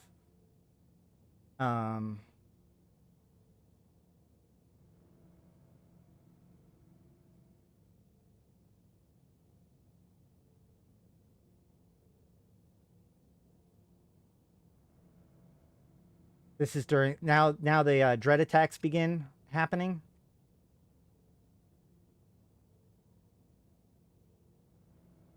Angel Cartel and Krillifert organization continue to trade gang war assassinations and bombings in Enura 6, Republic Justice Department. Smuggling pipeline from edges of Molten Heath to fringes of Placid, top item on the agenda of GPD and RJD Security Summit on Polaris 10.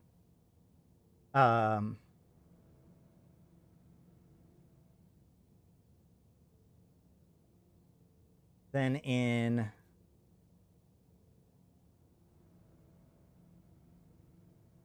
2021, 5/27, we have Thucker try. Okay, so here we go.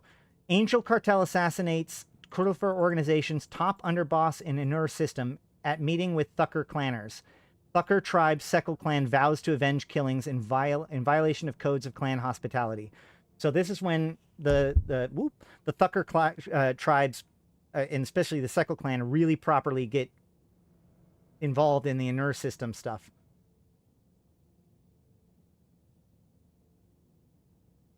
Then in then the next month later, we have the new Stargates coming online as we build new Stargates for one for each empire.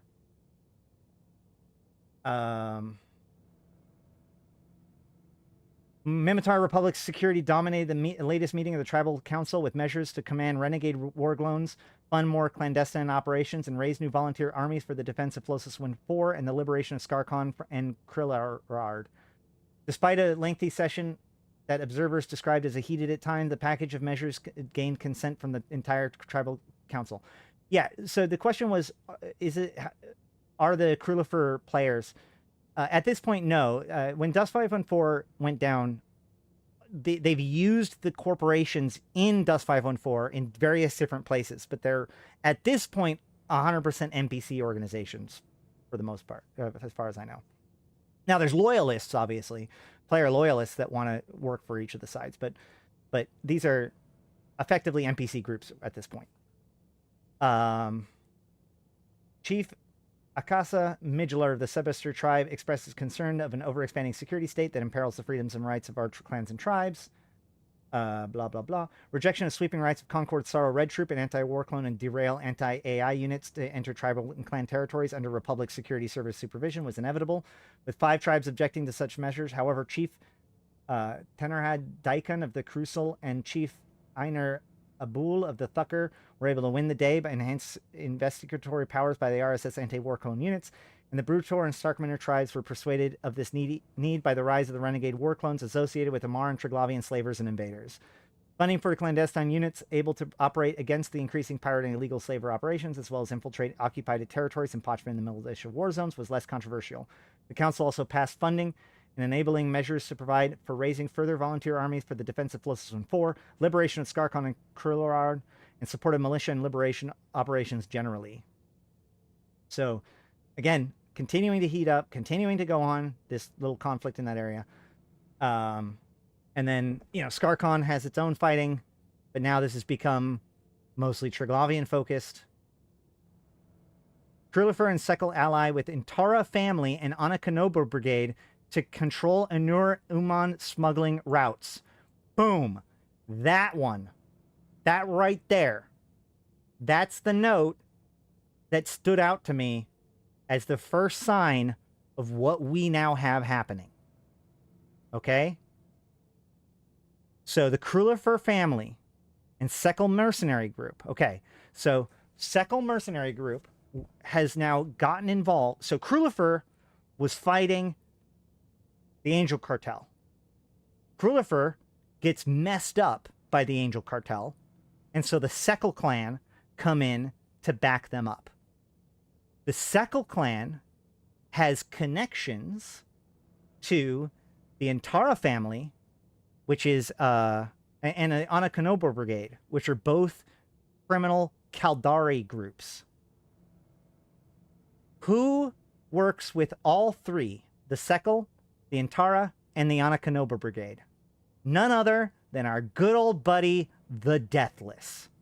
So here we see the Deathless first stepping in, potentially first stepping in, at this point in Anur, where we have Krulifer and Sekal now teaming up with Antara and Anakanobo Brigade against the Angel Cartel. Now, remember, the Deathless also, one of the very first things that he did was effectively an attack against the Serpentis Corporation. So now the Deathless has worked against both the Angel Cartel and the Serpentis Corporation through his proxies. You guys didn't think that this was going to be relevant, did you? All right, next. In Tribal Liberation Day, July 10th, YC123.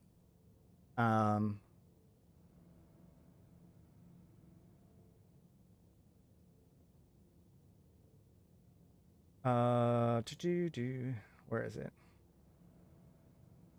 Fighting in Flossiswin, big deal there. Yeah, so all this stuff is happening while the fight over Flossiswin is happening. So the major militaries are focused on that, which allows these kind of secondary groups to control this area, those outer fringe areas, right?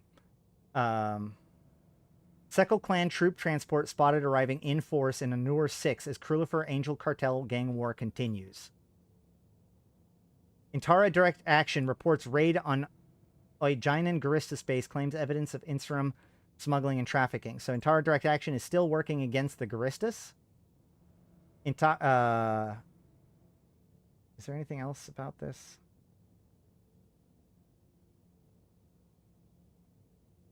I don't think so.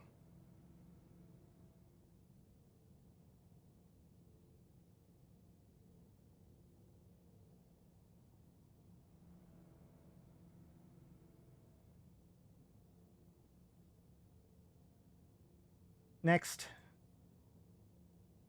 Where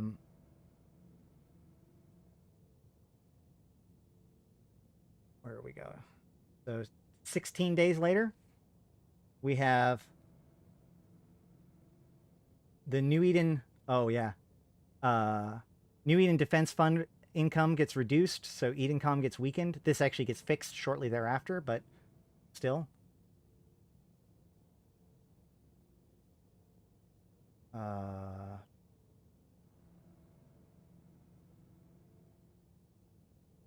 Garistas pirates implicated on House of Records archive. This is actually a big one. This attack is actually the attack that gets referenced by Hokuzutsu during the fight. So allegedly, Leopold and Valari was the one who helped get the Garistas to make this attack. All right. Everybody's focused on the EOM at this point. Military Governor of Anur 6 requests increased forces from Tribal Liberation as death mounts in Angel Cartel Krulifer gang war. But the gang war continues. Lorelite was there for most of this. I backed off the air. Wait. Yeah, Lorelei is highly involved in all of this stuff, especially the Ugali situation, which is a whole... We are intentionally avoiding that rabbit hole in this conversation. Okay, so we see the establishment of Saint Tetramon as a more forceful order in the modern day. And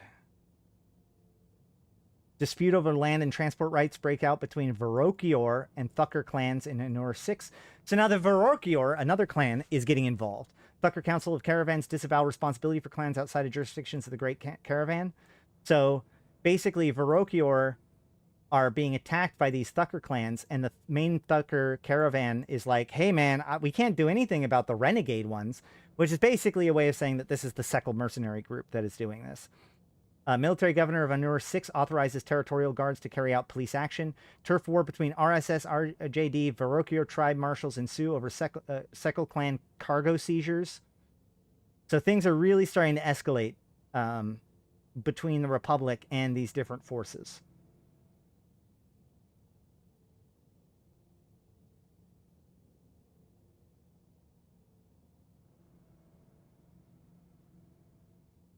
Then the next month, we see the formation of the Association for Interdisciplinary Research, or AIR.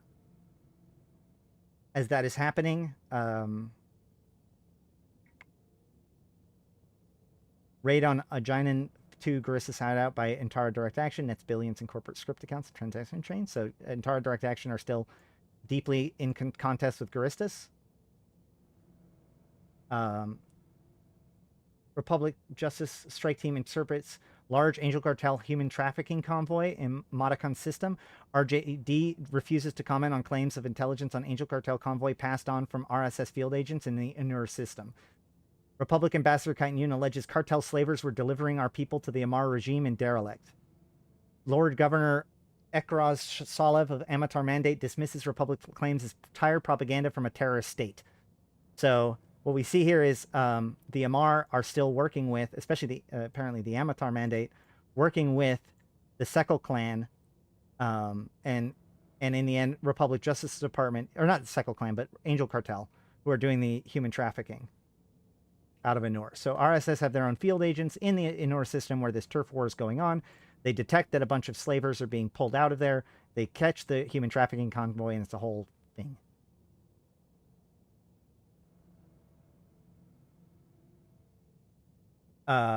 Angel Cartel hijacks mining research ship and raid an ore testing station. So this is when, so now we start to get some new characters in, okay?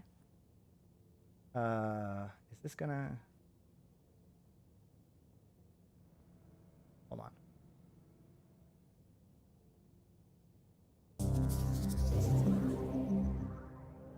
The Angel Cartel has been confirmed to be behind an armed incursion into an Outer Ring Excavations research and development station in the 4C-TAC B7X system, carried out last week. Hijacking of the Rorqual-class industrial capital ship Esperance was evidently the main objective of this operation. The Esperance was being used by Outer Ring Excavations for the testing of prototype moon ore compression technology. Heavily armed cartel commandos infiltrated the station using a captured Bowhead-class freighter, the Astrolabe, which was scheduled to deliver equipment and supplies to the Esperance. Once docked at the 4C-TAC B7X station, disguised and equipped with forged biometric identity chips, the Angels managed to load their hidden assault team containers onto the Esperance unopposed. Once in place, the infiltrators struck and heavily armed commandos emerged from the containers. In mere minutes, the Angels took over the ship, powered up, and executed an emergency undock procedure. By the time the alarm was raised and ore security teams were at the docks, the Esperance had warped away. It is believed that the ship jumped out of the system with its prototype compression technology long before ore defense squadrons could respond. The Scope was invited to meet with Outer Ring Excavations CEO Afat Asset on board the Astrolabe earlier today. The interior of the freighter shows clear evidence of a deadly and ruthless assault, but with most of its logs wiped, information on the hijacking is partial at best. The means by which the Angel Cartel assault team managed to board and capture the Astrolabe is unclear, but it is suspected that the attackers hid in the specially modified cargo containers until the ship was underway. With typical Angel Cartel disdain for law enforcement, the attackers made no attempt to hide their affiliation. Indeed, it appears a single audiovisual log from the astrolabe was deliberately left untouched. This disturbing record shows that at least some of the freighter's doomed crew were cruelly ejected into space after their surrender. CEO Afet Osset made the following statement. Citizens of New Eden, we came under attack last week when the peaceful mining vessel Esperance was hijacked by cowardly members of the Angel Cartel. The work carried out on the Esperance by its brave and selfless crew will in the long run benefit every man, woman and child of New Eden. Given a prototype moon ore compressor was installed aboard the ship, the Esperance was a unique and extremely valuable element in our development of materials compression technology. Integrated with the ore processing pipeline of our Rorqual-class vessels, this new technology is expected to deliver immense benefits to efficiency and logistics in the mining industries. Compressing moon ores and other harvestable resources will both reduce effective volume and shape the materials into more storage-efficient units. The breakthrough in material compression represented by this suite of technologies is set to revolutionize the mining industries of New Eden, leading to gains for all of our citizens. Of more immediate importance, however, is the fate of more than 50 of our key designers and technicians stationed on board the Esperance during the technology trials. These people are so much more than employees of Outer Ring excavations. They are human beings with families, husbands and wives, mothers and fathers, sons and daughters. All these people are now held against their will by a ruthless criminal cartel. The safe return of our people is the highest priority of OR and our partners in the Upwell Consortium. We have therefore decided to post a reward of 1 billion ISK for each and every one of our designers or key technicians rescued and returned safely to any of OR's 4 primary stations in the Outer Ring region. Furthermore, we are also keen to share our compression technology with capsuleers assisting in the search and recovery of our people. This will be done in the form of skill books developed to allow capsuleers to operate the new compression technologies. These skill books will be awarded via OR loyalty point stores to anyone who returns a sufficient amount of OR research data fragments recovered from the Angel Cartel or their allies to us. Thank you. The scope will bring updates on the recovery of the people and materials that are so crucial to continuation of materials compression development. This is Alton Hovery, reporting for the scope. All right, so we now have our name, Rafik Zohar. Rafik Zohar is a commando, is part of the Dominations in the Angel Cartel. He kind of came out of nowhere here, but this is one of our main dudes, okay? So Rafik Zohar is the commando who led this team down to take the Esperance and steal compression technology. So, all right. While reports remain somewhat confused, sources within the Upwell-led consortium regards it as near certainty that the attackers were members of the Angel Cartel, and in particular associated with a notorious unit known as Commando Zohar, rumored to report directly to the cartel's leadership, the Dominations. If these claims are borne out, and they indicate that the Angel Cartel's highest echelons authorized a direct assault on one of OR's most critical research facilities and industrial development programs. The Rorqual-class ORS Esperance is said to have been a key element in OR's development and testing of new materials and compression technology for use in the vital space and mining and resource harvesting sector. The means by which this heavily armed unit of cartel commandos boarded and seized such a key asset as the Esperance are currently unclear, but one source suggested that another OR ship was used to infiltrate the hidden testing yards. Though clearly shocked and stunned by these events, OR representatives have assured all partners that the organization has moved swiftly to secure their remaining facilities with the assistance of the Upwell Consortium's Department of Friendship and Mutual Assistance. Together with Mordu's Legion Space Security Forces, Directors Lars in Raman emphasized the Upwell Securities Organization and Mordu's Legion would remain on high alert for as long as is needed to resolve the situation and defend the interests of our member organizations. Yeah, so that was a thing that happened. It was a big deal, and it, of course, was the beginning of Commando Zohar.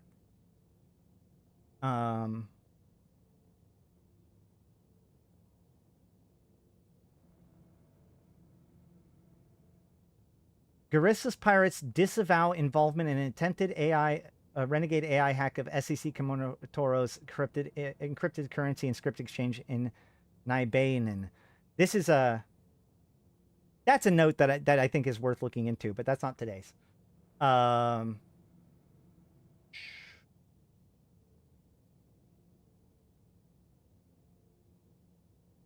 think that's it for this, right? Yeah. Okay. So, notorious cartel hijack gang identified as Commander Zohar, reporting to domination leadership.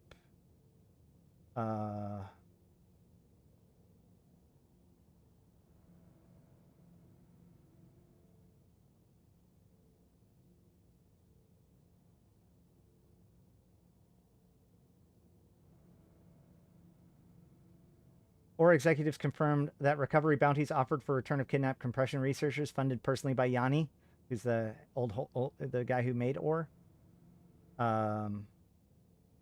Or declines to comment on reports of Capsuleer's attempts to extort unspecified demands using kidnapped Or researchers. Anything else here? Known Angel Cartel operative Rafik Zohar identified as leader of the commando group. Okay. So then, shortly thereafter, a couple months later, is what at the time seemed to be a very unrelated event.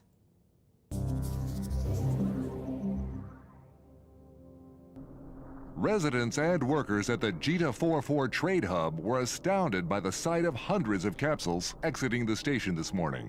After the apparently unauthorized mass launch, the capsules quickly warped off into space before they could be contained by approaching Caldari Navy patrols. Caldari authorities have described the mass capsule launch as a combined theft, sabotage, and escape operation, believed to be a cover for Garista's agents being hunted in the Jita 44 station. The identity of those making their escape using these capsules remains mostly unknown, with indications many of the capsules were launched as automated decoys. However, the Caldari state has issued a general arrest warrant for Commander Ezri Hakuzosu, a military director of one of the Caldari Navy's research and development groups. Sources have informed the scope that Commander Hakuzosu is suspected to be the ringleader of a group of sleeper agents and defectors working deep undercover within the Caldari state over a considerable period of time. Commander Ezri Hakuzosu had been military director of a Navy research group on advanced capital ship construction and development, recently focusing on the venerable Phoenix-class Caldari dreadnoughts. It is assumed that at least some of the leaked information involves advances in capital shipbuilding technology. Caldari state officials urge all Caldari citizens to do their duty and hunt down these capsules and destroy them on sight. Capsules have been seen orbiting planets and moons and need to be scanned or probed down.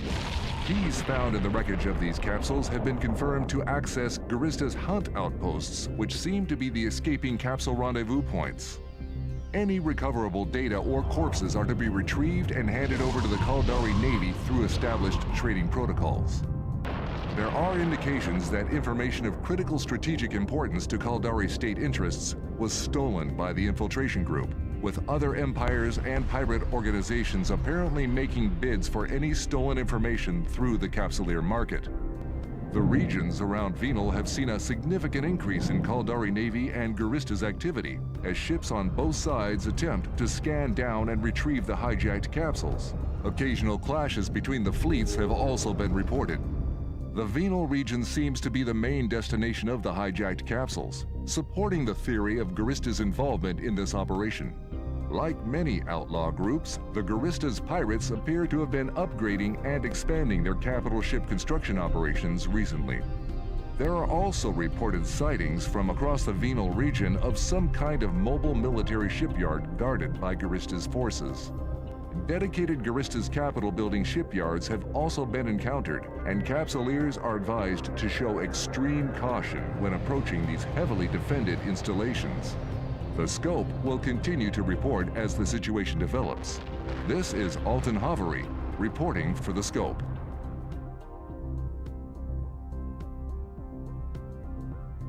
Okay, so S3 Hokuzosu infiltrates Jita-44 and then eventually is kind of outed, and so they have to scramble to escape. It turns out that the person that she's related to, or she's dealing with, is Leopold and Valari. So,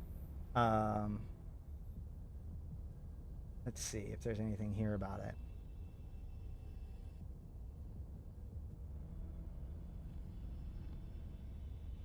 I don't think so.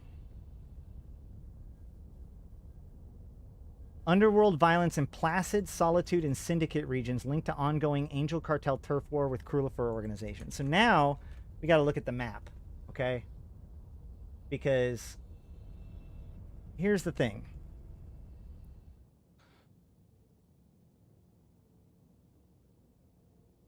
We have Curse down here, but Placid, Solitude, and Syndicate is over here, clearly in the Gallente Caldari area, whereas Curse is down here. Now that might seem really, really confusing to anyone who hasn't watched this entire video, right? Like, it makes sense. They have connections with the Serpentis, and therefore they have things deployed out here, including in the Syndicate area. Because remember, Angel Cartel has connections to the Syndicate, which has connections... Sorry, Angel Cartel has connections to the Serpentis, who have connections to the Syndicate, okay? So we have increased smuggling going on within this area over here, and the Angel Cartel are deeply connected to it. In fact, the entire turf war between the Krullifer organization and whatnot that was in Molten Heath, in this area in Molten Heath, with Anura and Skarkon, has now actually spilled over into this area because as it gets heated up. Now, who operates in this area a lot? Again, the Deathless. Yeah, the Angels have NPC stations in Fountain. Yeah. Because that's... Well, that's what we talked about, is that, like, the Angel Cartel was able to... Wait, hold on. Who's normally in Fountain? Fountain is Serpentis, right? Yeah. So the Angel Cartel and the Serpentis built stations in each other's areas, which is how they're able to project into each other's areas so well. That was what we learned earlier. So, yeah, that makes total sense. So, then...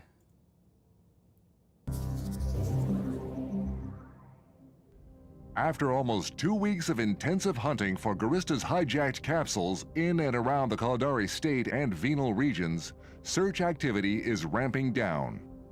Although many of the infiltrator capsules were destroyed by Capsuleers and Caldari Navy forces, significant numbers appear to have reached safe haven in Venal or were rescued by Garista's forces. The Garista's pirates have released a propaganda holofilm showing the successful rescue of the suspected leader of their spy ring, Ezri Hakuzosu. Shown in Garista's garb, the former Caldari Navy commander and military director of a Navy research group on advanced capital ship construction made no statement. As is typical for the Garistas, the intention behind the release seems to be to taunt the Caldari state over their security lapses and the failure of the Caldari Navy to capture Ezri Hakuzosu. It has become common knowledge that extensive Caldari research data on dreadnought construction technology was obtained by the Garista's spy ring. It has recently become clear that data on a range of technologies hugely increasing the efficiency of capital component fabrication and shipbuilding techniques were also stolen by the spy ring. To add insult to injury, it appears that the failure of the Caldari Navy to prevent this information from falling into Garista's hands has led to the information becoming widely available to other empires and factions. Due to Capsuleer involvement in the hunt for classified Caldari data fragments, and their willingness to sell the data to all bidders, it is believed many factions will have acquired enough information to reduce their own capital ship and general shipbuilding costs. It is also rumored that a number of factions have acquired a lead in the acquisition of these technologies through a mysterious third party, speculated to be an underworld information broker and deal maker, involved in illegal arms trading, smuggling, and corporate espionage. Investigations of Esri Hakuzosu's movements in the period before the exposure and dramatic escape of her espionage ring have unearthed a visual record showing her visiting a popular Jita 4TAC4 social venue. Hakuzosu is seen at the Pulse Bar, apparently meeting an as-yet unidentified man. State counterintelligence is believed to be pursuing this lead and a number of others in the hunt for Hakuzosu and her associates. This is Alton Hovery reporting for The Scope. And remember, we talked about this last time. Look, we can see there are two operatives for the Deathless in this scene. We see Leopold and Valari over here. And then we also see this girl down here. That girl that we now know to be confirmed as an operative of the Deathless. So they talk about this mysterious broker that is clearly the Deathless, right? And so the Garistas were infiltrating the Caldari in order to get this information about the Dreads. But she was feeding her information through Leopold as her contact to the Garistas. But Leopold secretly was a double agent working for the Deathless. And so he was also handing the information over to the Deathless, who was then selling that information to the rest of the pirate organizations. So, what we have here is a firm establishment that the Angel Cartel and the Garistas pirates are not friends with the Deathless. The Deathless has acted directly against both of them. The Deathless's agents are fighting against the Angel Cartel through the turf wars, and they're disrupting the Garistas thing by sending double agents into the Garistas infrastructure. So what I see here is that now we don't see this very much in the lore, or like there's not very much in the news or whatever. We're going to look a little bit into this. But now, within the last year, it seems that this tension, if Esri and Rafik weren't friends before, this helped make them friends, right? So this is solidifying the relationship between the Angel Cartel and the Garistas, because they are both enemies of, or they're both having problems with the Deathless. And this is the relationship that would eventually blossom into what we now know as the Guri Malakan.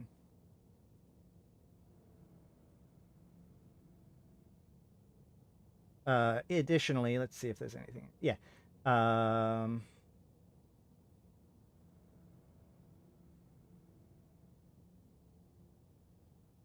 Caldari State Protectorate Forces secure Ray Shard system and fighting classy, blah, blah, blah, blah.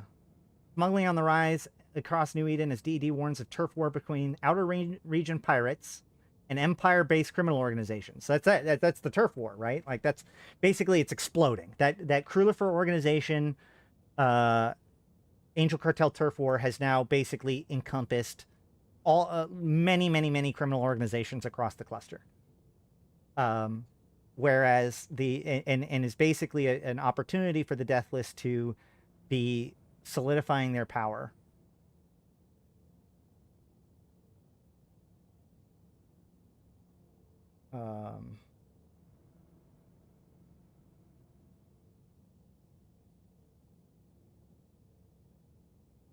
Yeah, increased smuggling in militia war zones. Then leads to Concord Power Eyes trade and technology opportunities amidst isolated wars. So this is now as we enter into Uprising. Actually, I skipped a whole bunch of stuff because I'm skipping a bunch of the Deathless stuff. You can go back and watch any of the videos about the Deathless in order to see all that. The smugglers and all that sort of stuff. Unless I didn't do this in order. Oh, I didn't do this in order. Gosh darn it. Or did I? Hold on. No.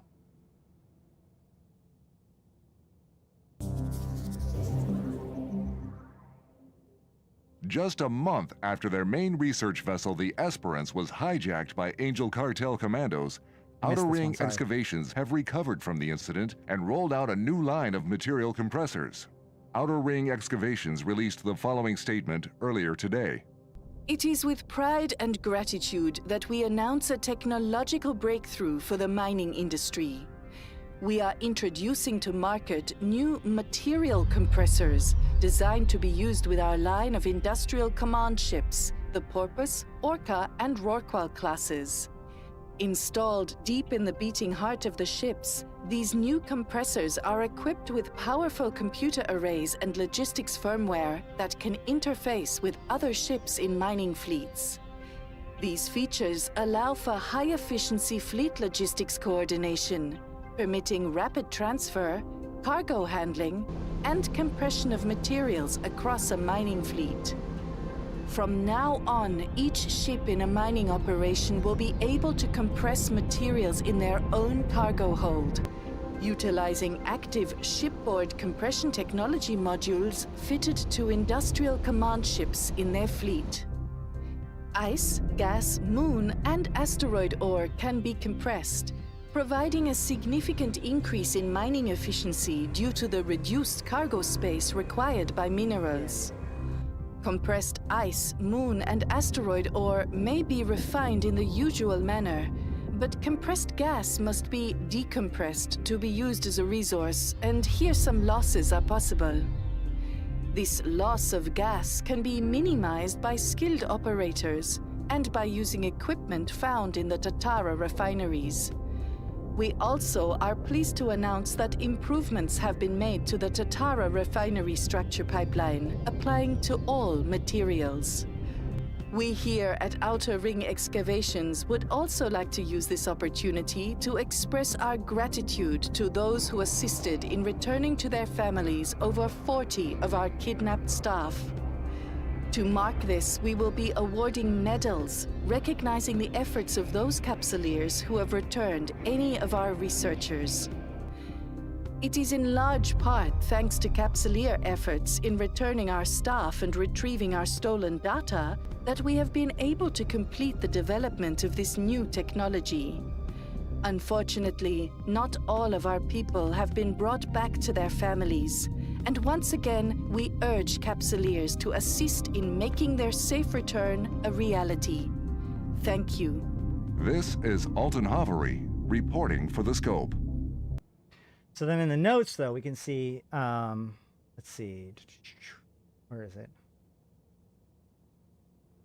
Some kidnapped ore scientists handed over to Angel Cartel and Serpentis Corporation by renegade Capsuleers.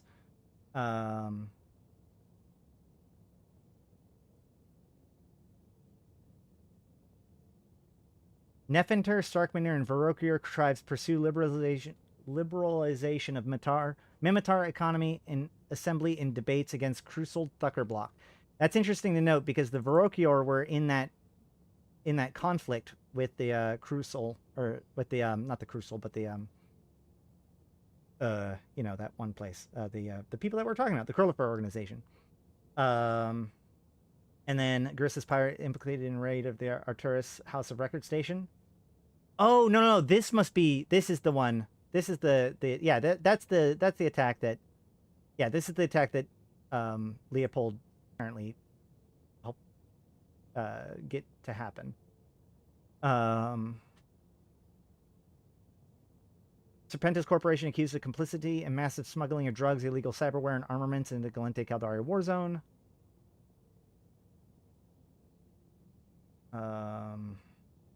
Angel Cartel's Rafik Zohar added to the most wanted list. And that's it.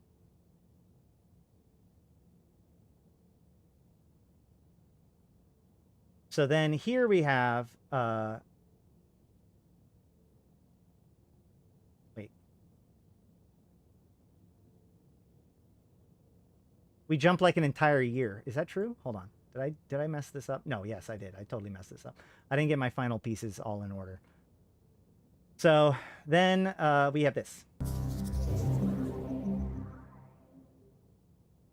Concord has made a major breakthrough in its fight against a rising tide of smuggling, uncovering a major network of smuggler and mercenary bases across New Eden. Sources in the Directive Enforcement Department have indicated that Thucker and Caldari organized crime and mercenary groups have played a key role in building up this network. Wait. So there's a smuggler network that is Thucker and Caldari criminal families, like Intara Direct Action, Anakanobo Brigade. Yeah, okay. Tracks. Concord has shared this information with all empires and is requesting the assistance of Capsuleers in disrupting this extensive web of hideouts and dead drop hacking sites. Smuggler hideouts are reported to be spread across New Eden, including a number of bases hidden in the depths of wormhole space. Concord has broadcast the gravimetric and electromagnetic signatures of these locations so the illegal sites can be found using onboard ship scanners. Smuggler dead drop and stash sites have been detected in all regions, with these requiring scanning and hacking to discover and disrupt. Concord has declared that any materials recovered by Capsuleers in the course of dismantling the smuggling network will be legitimate salvage to be retained as payment for services to interstellar law and order. Against the background of increased criminal and smuggling activity, a serious diplomatic crisis has sprung up between the Caldari state and the Gallente Federation, as evidence has emerged pointing towards Gallente involvement in the recent mass defection of infiltrators and spies within the Caldari state. An investigation by Caldari Counterintelligence has identified a man meeting with Ezri Hakuzosu days prior to her defection as Leopold N. Vel'ash, a Gallente diplomat attached to the federal consulate on the Jita 4TAC4 trade hub. Leopold N. Vel'ash appears to have been assisting the Gallente Senate delegation visiting the Caldari state 2 months ago. One key goal of the Senate delegation's visit was to explore possible avenues of achieving a peaceful resolution of the status of the long-disputed Intaki system. Located in the contested Placid region, the war-torn system contains Intaki Prime, homeworld of the Intaki people. Extensive militia warfare over the past decade has seen the system change hands dozens of times, with periods of lengthy occupation and even planetary raiding by Caldari forces. The Senate visit had ended just as the Garista's spy ring was exposed, and Leopold N. Vel'ash is reported to have returned to the Federation with the Gallente delegation.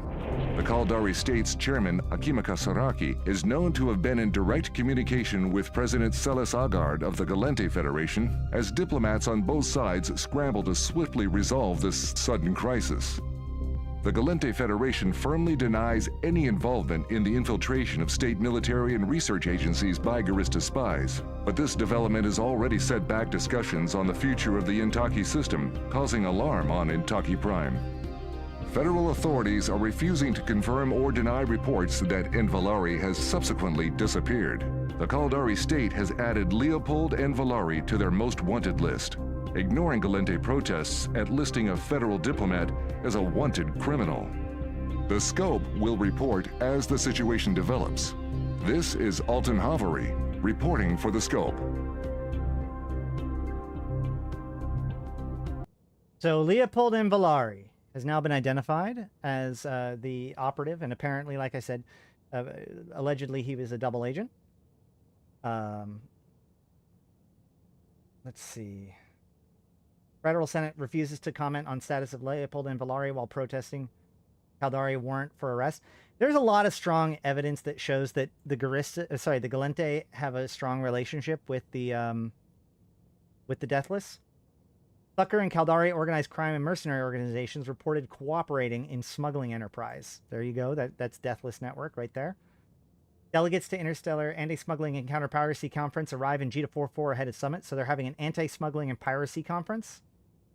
This is based on Esri Hekazotsu and the Zohar event happening all back to back.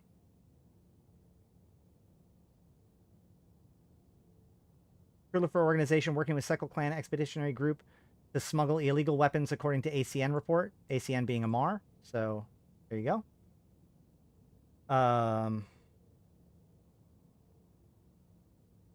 Yeah. Intara family denies claims by Wiakomi Corporation that state corporate law broken by Intara direct action. which leads us to... Oh, wait, nope, this is not the right one. Shoot.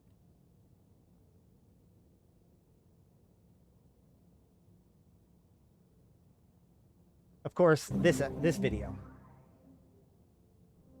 Capsuleers attending a session of the Interstellar Anti-Smuggling and Counter-Piracy Conference at the Jita 4 TAC 4 Trade Hub were surprised when a Concord presentation on rising smuggler activity was apparently hijacked by the very same smugglers.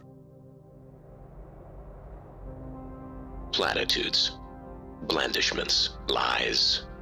You of all people know that Concord and the Empires have no interests in common with you. They have done nothing for you. They shall do nothing for you. How long will you listen to their empty words? In recent days, as is their pitiful habit, Concord has made use of you to advance their own agenda. These free trade outposts you have so willingly cleared of my associates have been taken over by Concord's worst, the Cerro. Perhaps you don't believe me? Check for yourself. I have broadcast the new signatures of those sites to all. Why should you not destroy the Sorrow bully boys? They have always sought to control you. Do their bidding no more. Open your eyes. Seize your destiny.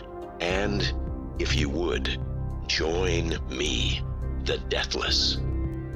Embarrassed by this intrusion, Concord officials have refused to comment on Sorrow activity at occupied smuggler outposts, other than to state that measures are simply being carried out to ensure the complete eradication of illegal smuggling activities. Any recent improvements in the strained diplomatic relationship between the Gallente Federation and the Caldari state have been overshadowed by claims that a Gallente diplomat was involved in a massive spy ring operating within the Caldari state. The Caldari State's chairman, Akimaka Saraki, delivered a fiery speech in a live broadcast from the Caldari Chief Executive Panel yesterday. The scheduled speech was reportedly originally aimed at promoting interstellar diplomacy due to the ongoing Jita 4 TAC 4 summit. However, with state corporations and citizens expressing outrage over the new allegations, the delivered speech leaned heavily into patriotic rhetoric and evoked previous hostilities with the Gallente state. We remain Caldari, no matter the cost. No direct response or comments have been made by the Gallente Federation so far, but Federation Navy and Customs forces have been placed on heightened alert status. This is Alton Havery, reporting for The Scope.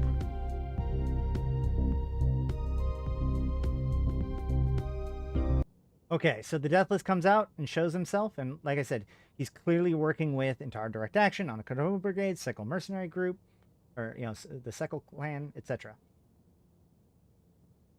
So, then comes the Shadow War. Mercenaries raiding research facilities, likely trading with pirate and empire interests, said STD. It's worth noting that the mercenaries in the Shadow War have the same Caldari Mimitar coupling, and fly the same basic ship comps that the smugglers did, that were then later identified as part of the Deathless's network. Oh, also, where's the... Yeah. Shoot. Yeah, that's right. Whatever. So, what we have here is that during the Shadow Wars, we also have the other event with where we see the actual appearance of the Guri Malakan. So the Guri Malakan are the alliance of Guristas and Angels, which seem, now that we've looked at this, to be almost like a relationship of, not desperation, but like, you know, they're pushed into this by the fact that, you know, the Deathless Network has kind of unified a whole bunch of these other organizations and has clearly had negative interactions with both the Guristas and the Angel Cartel. However, we also see... But then, let's see...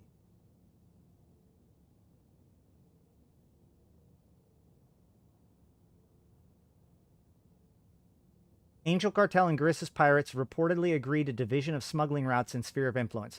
So at this point, during the Shadow Wars, the Angel Cartel and the Gristis basically set aside their differences and divide up their territories and become more friendly with one another. All right?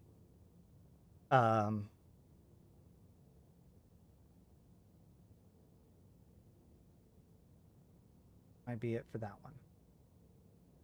So then, let me just double check. 505. Yeah. So then we have, wait. Yeah, 317. Oh yeah, okay, sorry. This was actually a little bit before. Darn it.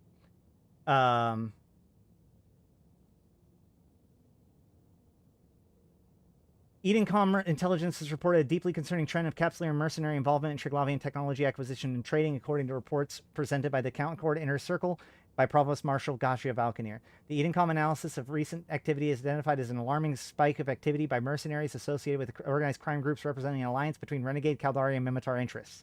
Read Deathless. Edencom Marshal Valkanir has met with a significant criticism for focusing on so-called Caldari interests from the state's representative Ishikone CEO Menz Repala. Mimitar Ambassador Kite Yun refused to vote to accept the report, stating that it is an attempt by the Amar Empire's Edencom cat's paw to put legitimate interests in the Republican state on all fours with the recently exposed espionage efforts. The Federation's Ambassador Devin Melitate expressed the displeasure of the politicization of Edencom and the vital interstellar regime of technology sharing of the Ulai Accords. Remember, Edencom had just been revealed as being part of the, being used by the Amar to spy on the Caldari and steal technology from them. So, the Edencom is already in, like, hot water during all of this, which is one of the reasons why these calls for pirate concerns kind of go unheeded at the time.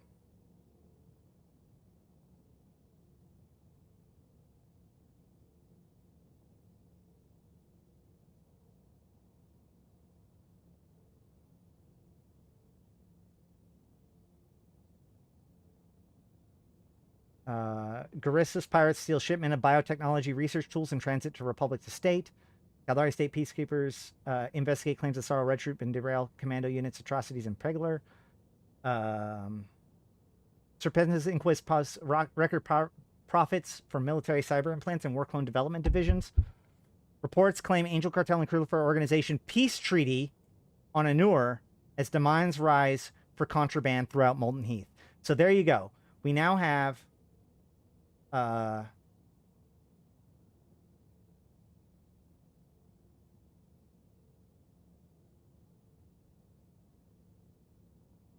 so we have in Anur, in the system of Anur, which has now become like the source of that turf war, right? Angel Cartel and Krulifer Organization, the two groups in the turf war, come to a peace treaty in Anur in order to deal with the rise to rise up to the demand for contraband throughout Molten Heath. So this is the first clue that, wait a minute, some of the Deathless's group is now actually making friends with the Angel Cartel. And then right afterwards is when we see the Angel Cartel and the Garistis reportedly agree on smuggling routes in spheres of influence. So now we're starting to see all of those conflicts are starting to be tamped back down. The great negotiators are getting involved. And this is also when Leopold and Valari was in Anur during this time. You can actually do, there's a post here. It says, if you search for Leopold and Valari, it'll say he's in Anur 10 Moon 7 Impro Research Center station in the Anur system, Ilof constellation of Molten Heath region.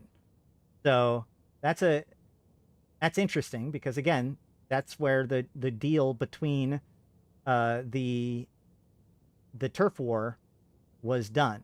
Okay, so peace at last, peace in our day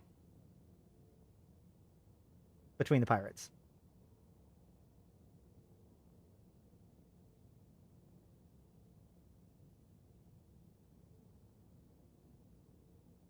So then comes the rise of the Guri Malakan, which are, so the Society of Conscious Thought come forward and reveal that the Guri Malakan are actually raiding Jovian structures in order to steal technology. So we have the Deathless Net Circle that is stealing tech from the empires involving Triglavian technology. The Triglavian, the shipcaster technology, the stellar transmuter technology, and the novel transportation technology, which is what was being hunted for during the Shadow War in order to create the shipcasters.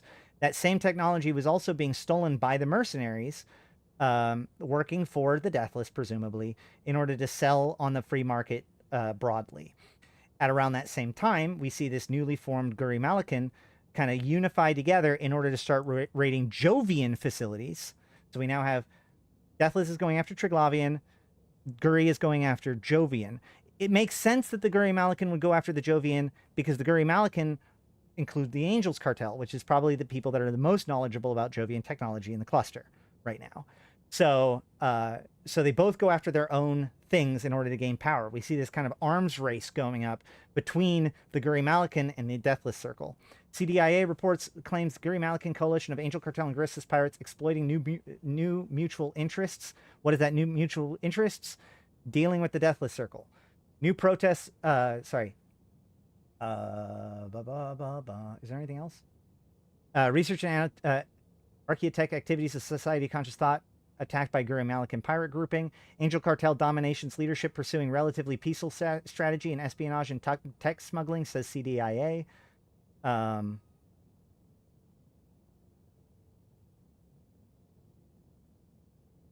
And that should be about it for that. Several heists of Gristis pirates implicated in several heists of research materials and installation of Black Rights. So the Gristis pirates are just going around robbing people, whereas the Angels are raiding the Jovian structures. And so they're all coming together. And then SOCT sounds warnings over uncontrolled spread of advanced technology in pirates' hands. Elder mentor Mateshi Reich of the Society of Conscious Thought warned of grave and potential catastrophic consequences over the apparent uncontrolled spread of advanced technology among networks of criminals and pirate groups across New Eden. In remarks to journalists ahead of Concord's Inner Circle meeting that will include fresh negotiations on technology sharing and technology controls between New Eden empires, Concord insiders expect the issue of increasing pirate and organized crime group to be the cutting-edge technology will sharply color the topic of restrictions on exploiting the so-called ancient technologies and those derived from sources such as Triglavian collectors, sleepers, and drifters. The Society of Conscious Thought has been so concerned by the recent activities of the self-styled Guri Malakan pirate group as to sponsor independent capsuleers to engage in countervailing operations targeting criminal exploitation of sites using the ancient Jovian observatories. Elder Matashi Reich emphasizes the serious risk of alliance of thieves and murderers participating in a new emergent risk crisis at a time in which New Eden civilization is best set by internal and interscene conflicts. The Guri Malakan group appears to be an alliance of convenience between subgroups of the Gristis pirates and the Angel Cartel focused on the acquisition of advanced technology. Notably, the coalition is believed to be led by the notorious criminal operatives and technology acquisition specialists Esri Hokusotsu and Rafik Zohar. So here we go. 1 year ago, the Angels and the Gristis have their operations. The Gristis get screwed over, it would seem, by the Deathless. The Angels have a long history with the Deathless. And so here, these two people have now come together to be allies with one another, to unite in their common mutual interests. So in comes the Guri Malakan led by these two operatives. Hokusotsu is a Gristis agent who came to widespread notice as the leader of the Ring of Spies in the Caldari Navy Capital Research Ship Program and development programs operating outside the Jita 44 trade substation. Zohar is well-known to law enforcement as the leader of the highly capable and brutally efficient cartel assault and retrieval team. The Commando Zohar group is responsible for a number of high-profile technology heists, culminating in the hijack of ore research vessel and scientists working on valuable material compression technology. Okay? So they're worried about these different things. But as we know, there's actually two different groups kind of coming together, right? The empires are incapable of dealing with this because they're basically descending into their own war.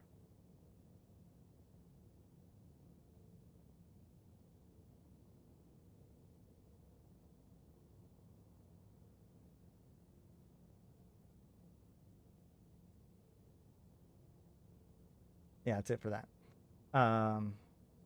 Oh, Renegade Worgen clones fight way out of Sorrow ambush on Mirotem 6 after attempting rescue of Angel Cartel Kingpin. That's an interesting one. And that leads us to today. So now it would seem that the Deathless has now reached out to the Guri Malakan and said, hey, you guys have been doing some stuff, but you're interested in Jovian technology. Guess what I have? And that is the invitation. That's the video that we got to see. So we'll close with that.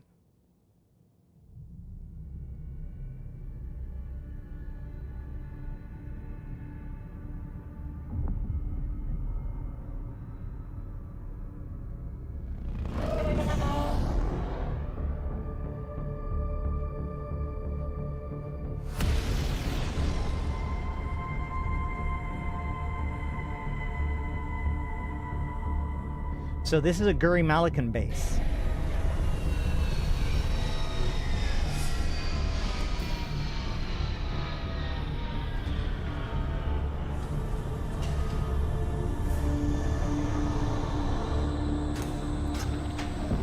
And there's our Deathless agent. I have not.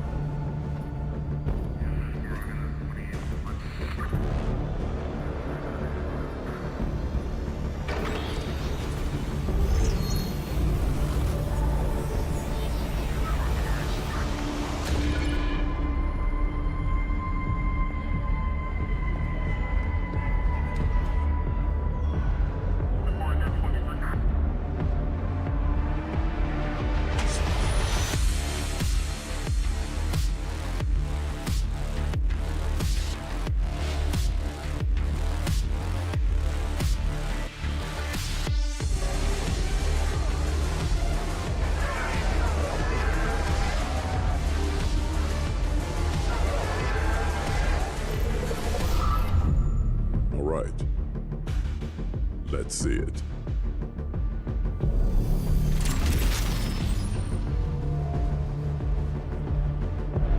I bring promise of a brighter future for us all. This is an invitation.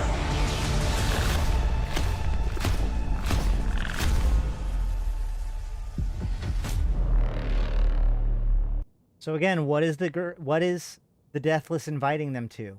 An alliance, right? Mutual interest. Bury the hatchet. Unite the pirates against the empires. People are saying like, oh yeah, people are asking what is the location of the Deathless Hand? So this is what I think. I think that this is the system of Anur.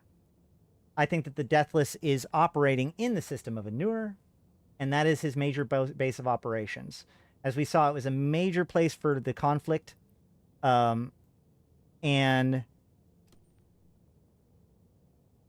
it has now become the major operational area for the recent pirate agreements, including in particular the ones involving the Deathless. So the other thing that's really important to note about this is that in this video, or in this record, there is a thing about the meaning of the word. There's the, hold on a second. There's the, darn it, I don't have it here.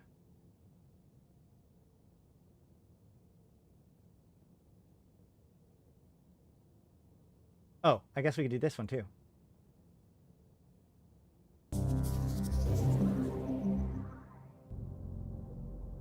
Following a remarkable hunt by Capsuleers, 4 ancient Jovian stargates have been discovered.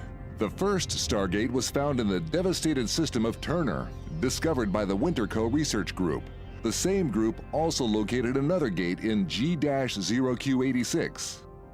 The third gate was found in H-PA29 by the Capsuleer Hack, while the last one was found by Capsuleer Cyron Istyar in the system of Alsavoinen.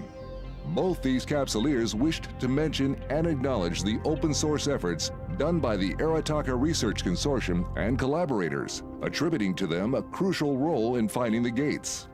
The gates appear to have lain hidden and dormant for many centuries.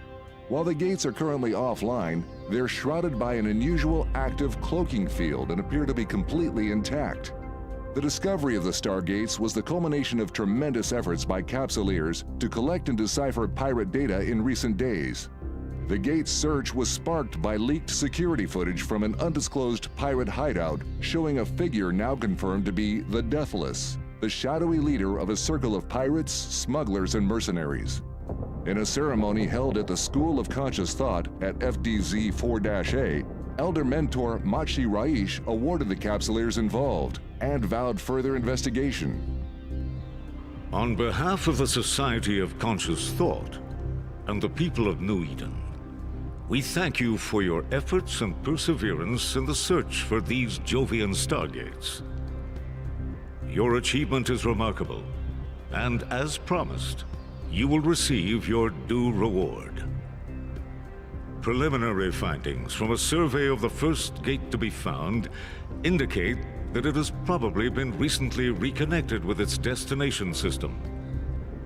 However, it is clearly in a locked state and is almost certainly under control of a network routed through its connection, likely at some central location.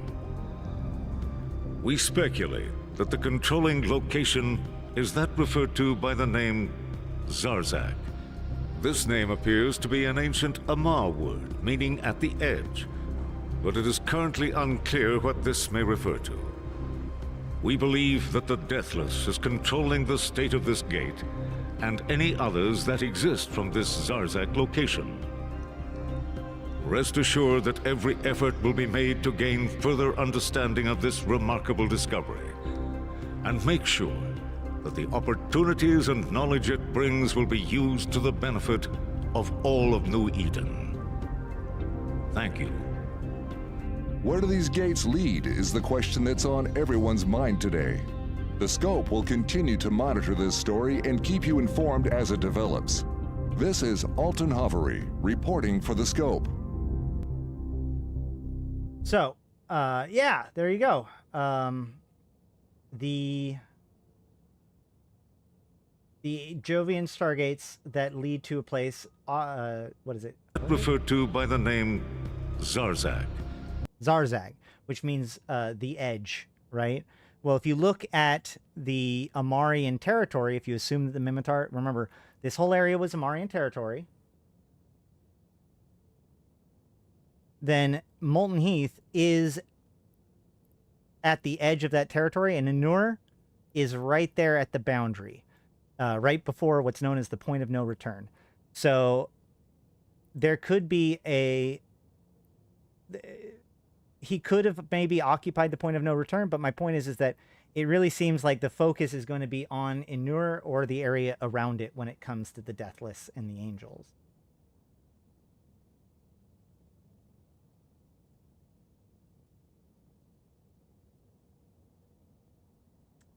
So if we look at the other Stargates, we can see that it was... Hold on.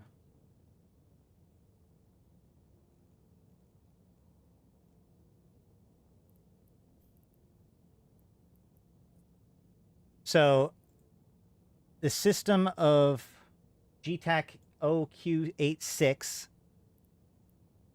is right here, and if you can see, it's in the heart of the Curse region, right? So that's Angel Cartel territory. Then the HTAC PA29 system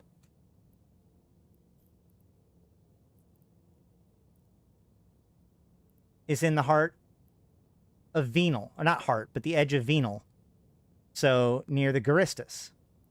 Then we have the Kerner system, which of course was made famous by us accidentally trying to blow up the sun, which is in the Minmatar Amar war zone. And then we also have the last one, which is Alsavoinen, which is in the Gallente Caldari war zone. Okay? So you've got a Garistas gate, an Angel gate, a Gallente Caldari gate, Warzone gate, and a MR Mimitar Warzone gate. All right, and then of course they all link up to in or around Anur. So it's very possible that what we're going to see is a new pirate organization. HPA is the Garistas headquarters system.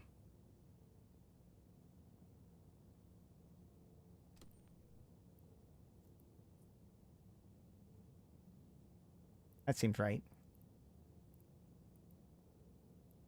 There you go. 2 Garistas assembly plants. Any rate, so it wouldn't even have to be a star. The gate was just out in the void by itself. Yes, but the coordinates required it to be within range of a star. So it couldn't just be out in the middle of nowhere.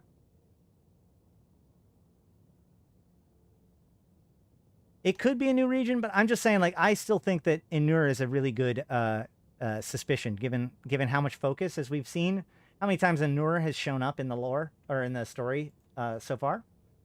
You know, whatever. But we're going to learn more about this weekend.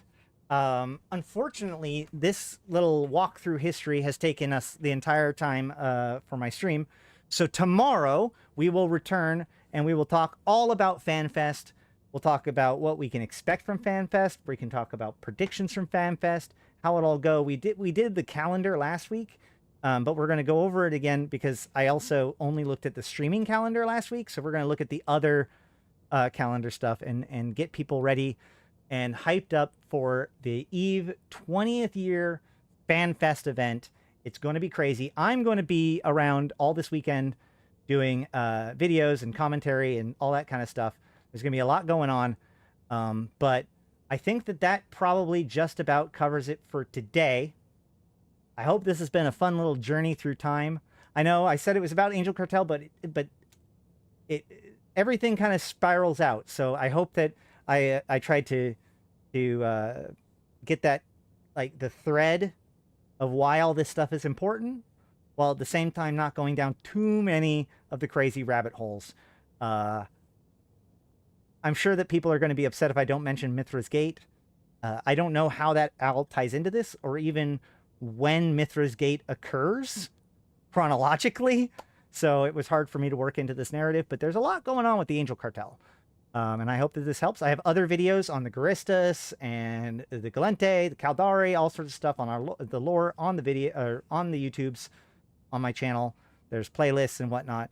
But all that said, I've been Ashtarothi. I've been playing this game since 2010, talking about it since 2012, and I'm here to put even into context for you, my fellow Empyreans. Thank you guys so much for coming. It has been a great time. Glad to be back once again. Tomorrow, very excited to continue to look towards the future and prepare us for the rise of the pirates. Yar. Hopefully, Satonia will be able to pop in tomorrow for the prediction, since I wasn't able to get around to it today. Yeah, the London office was working on the FPS title. Okay, well, yeah, I would like to give extra special thanks to all of you who have watched this. Please make sure to like, comment, and subscribe to the video. These videos are, you know, I put a lot of research into them, and I really want to help raise everybody's literacy. And I also really want to thank Lorelite for being here and helping out with getting things organized, or, you know, maybe filling in some pieces. In fact, in order to kind of highlight that, I want to say Lorelite has a series of posts that they've made on the fiction portal.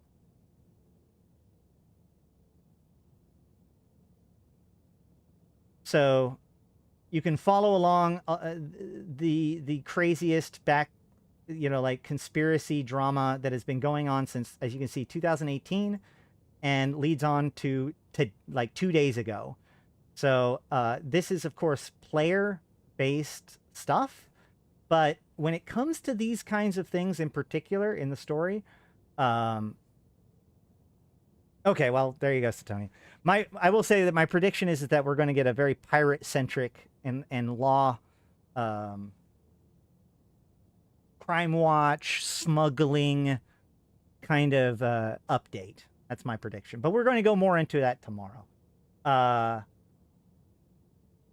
So yeah, I just wanted to thank Lorelite for coming here and all of your effort and work that you put into the community and making all of this into something interesting and make it make sense for all of us, including me.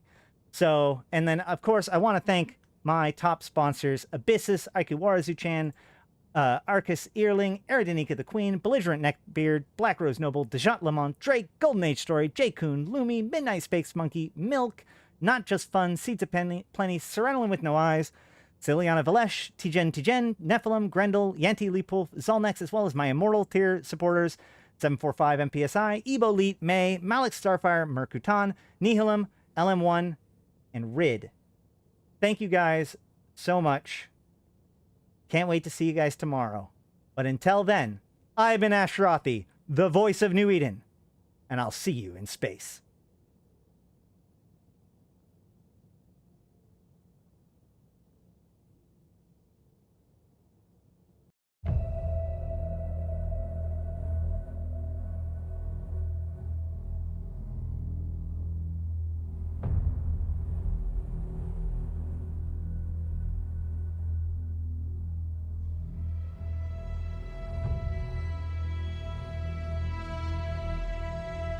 Bring on the wrecking machine.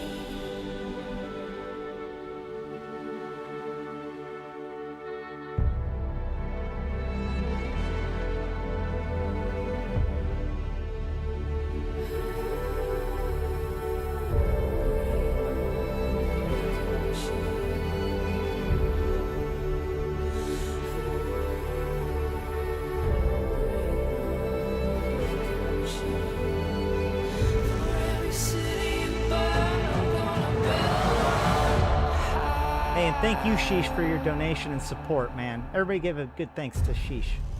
Good dude, man. Bring on the wrecking machine, setting your dreams of heaven on fire. Bring on the wrecking machine.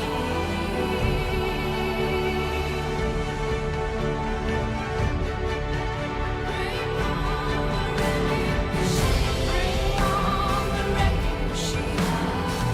Gonna ignite your every desire. Bring on the wrecking machine.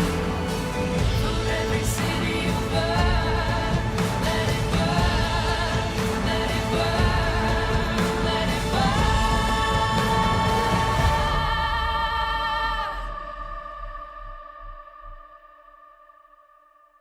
For every city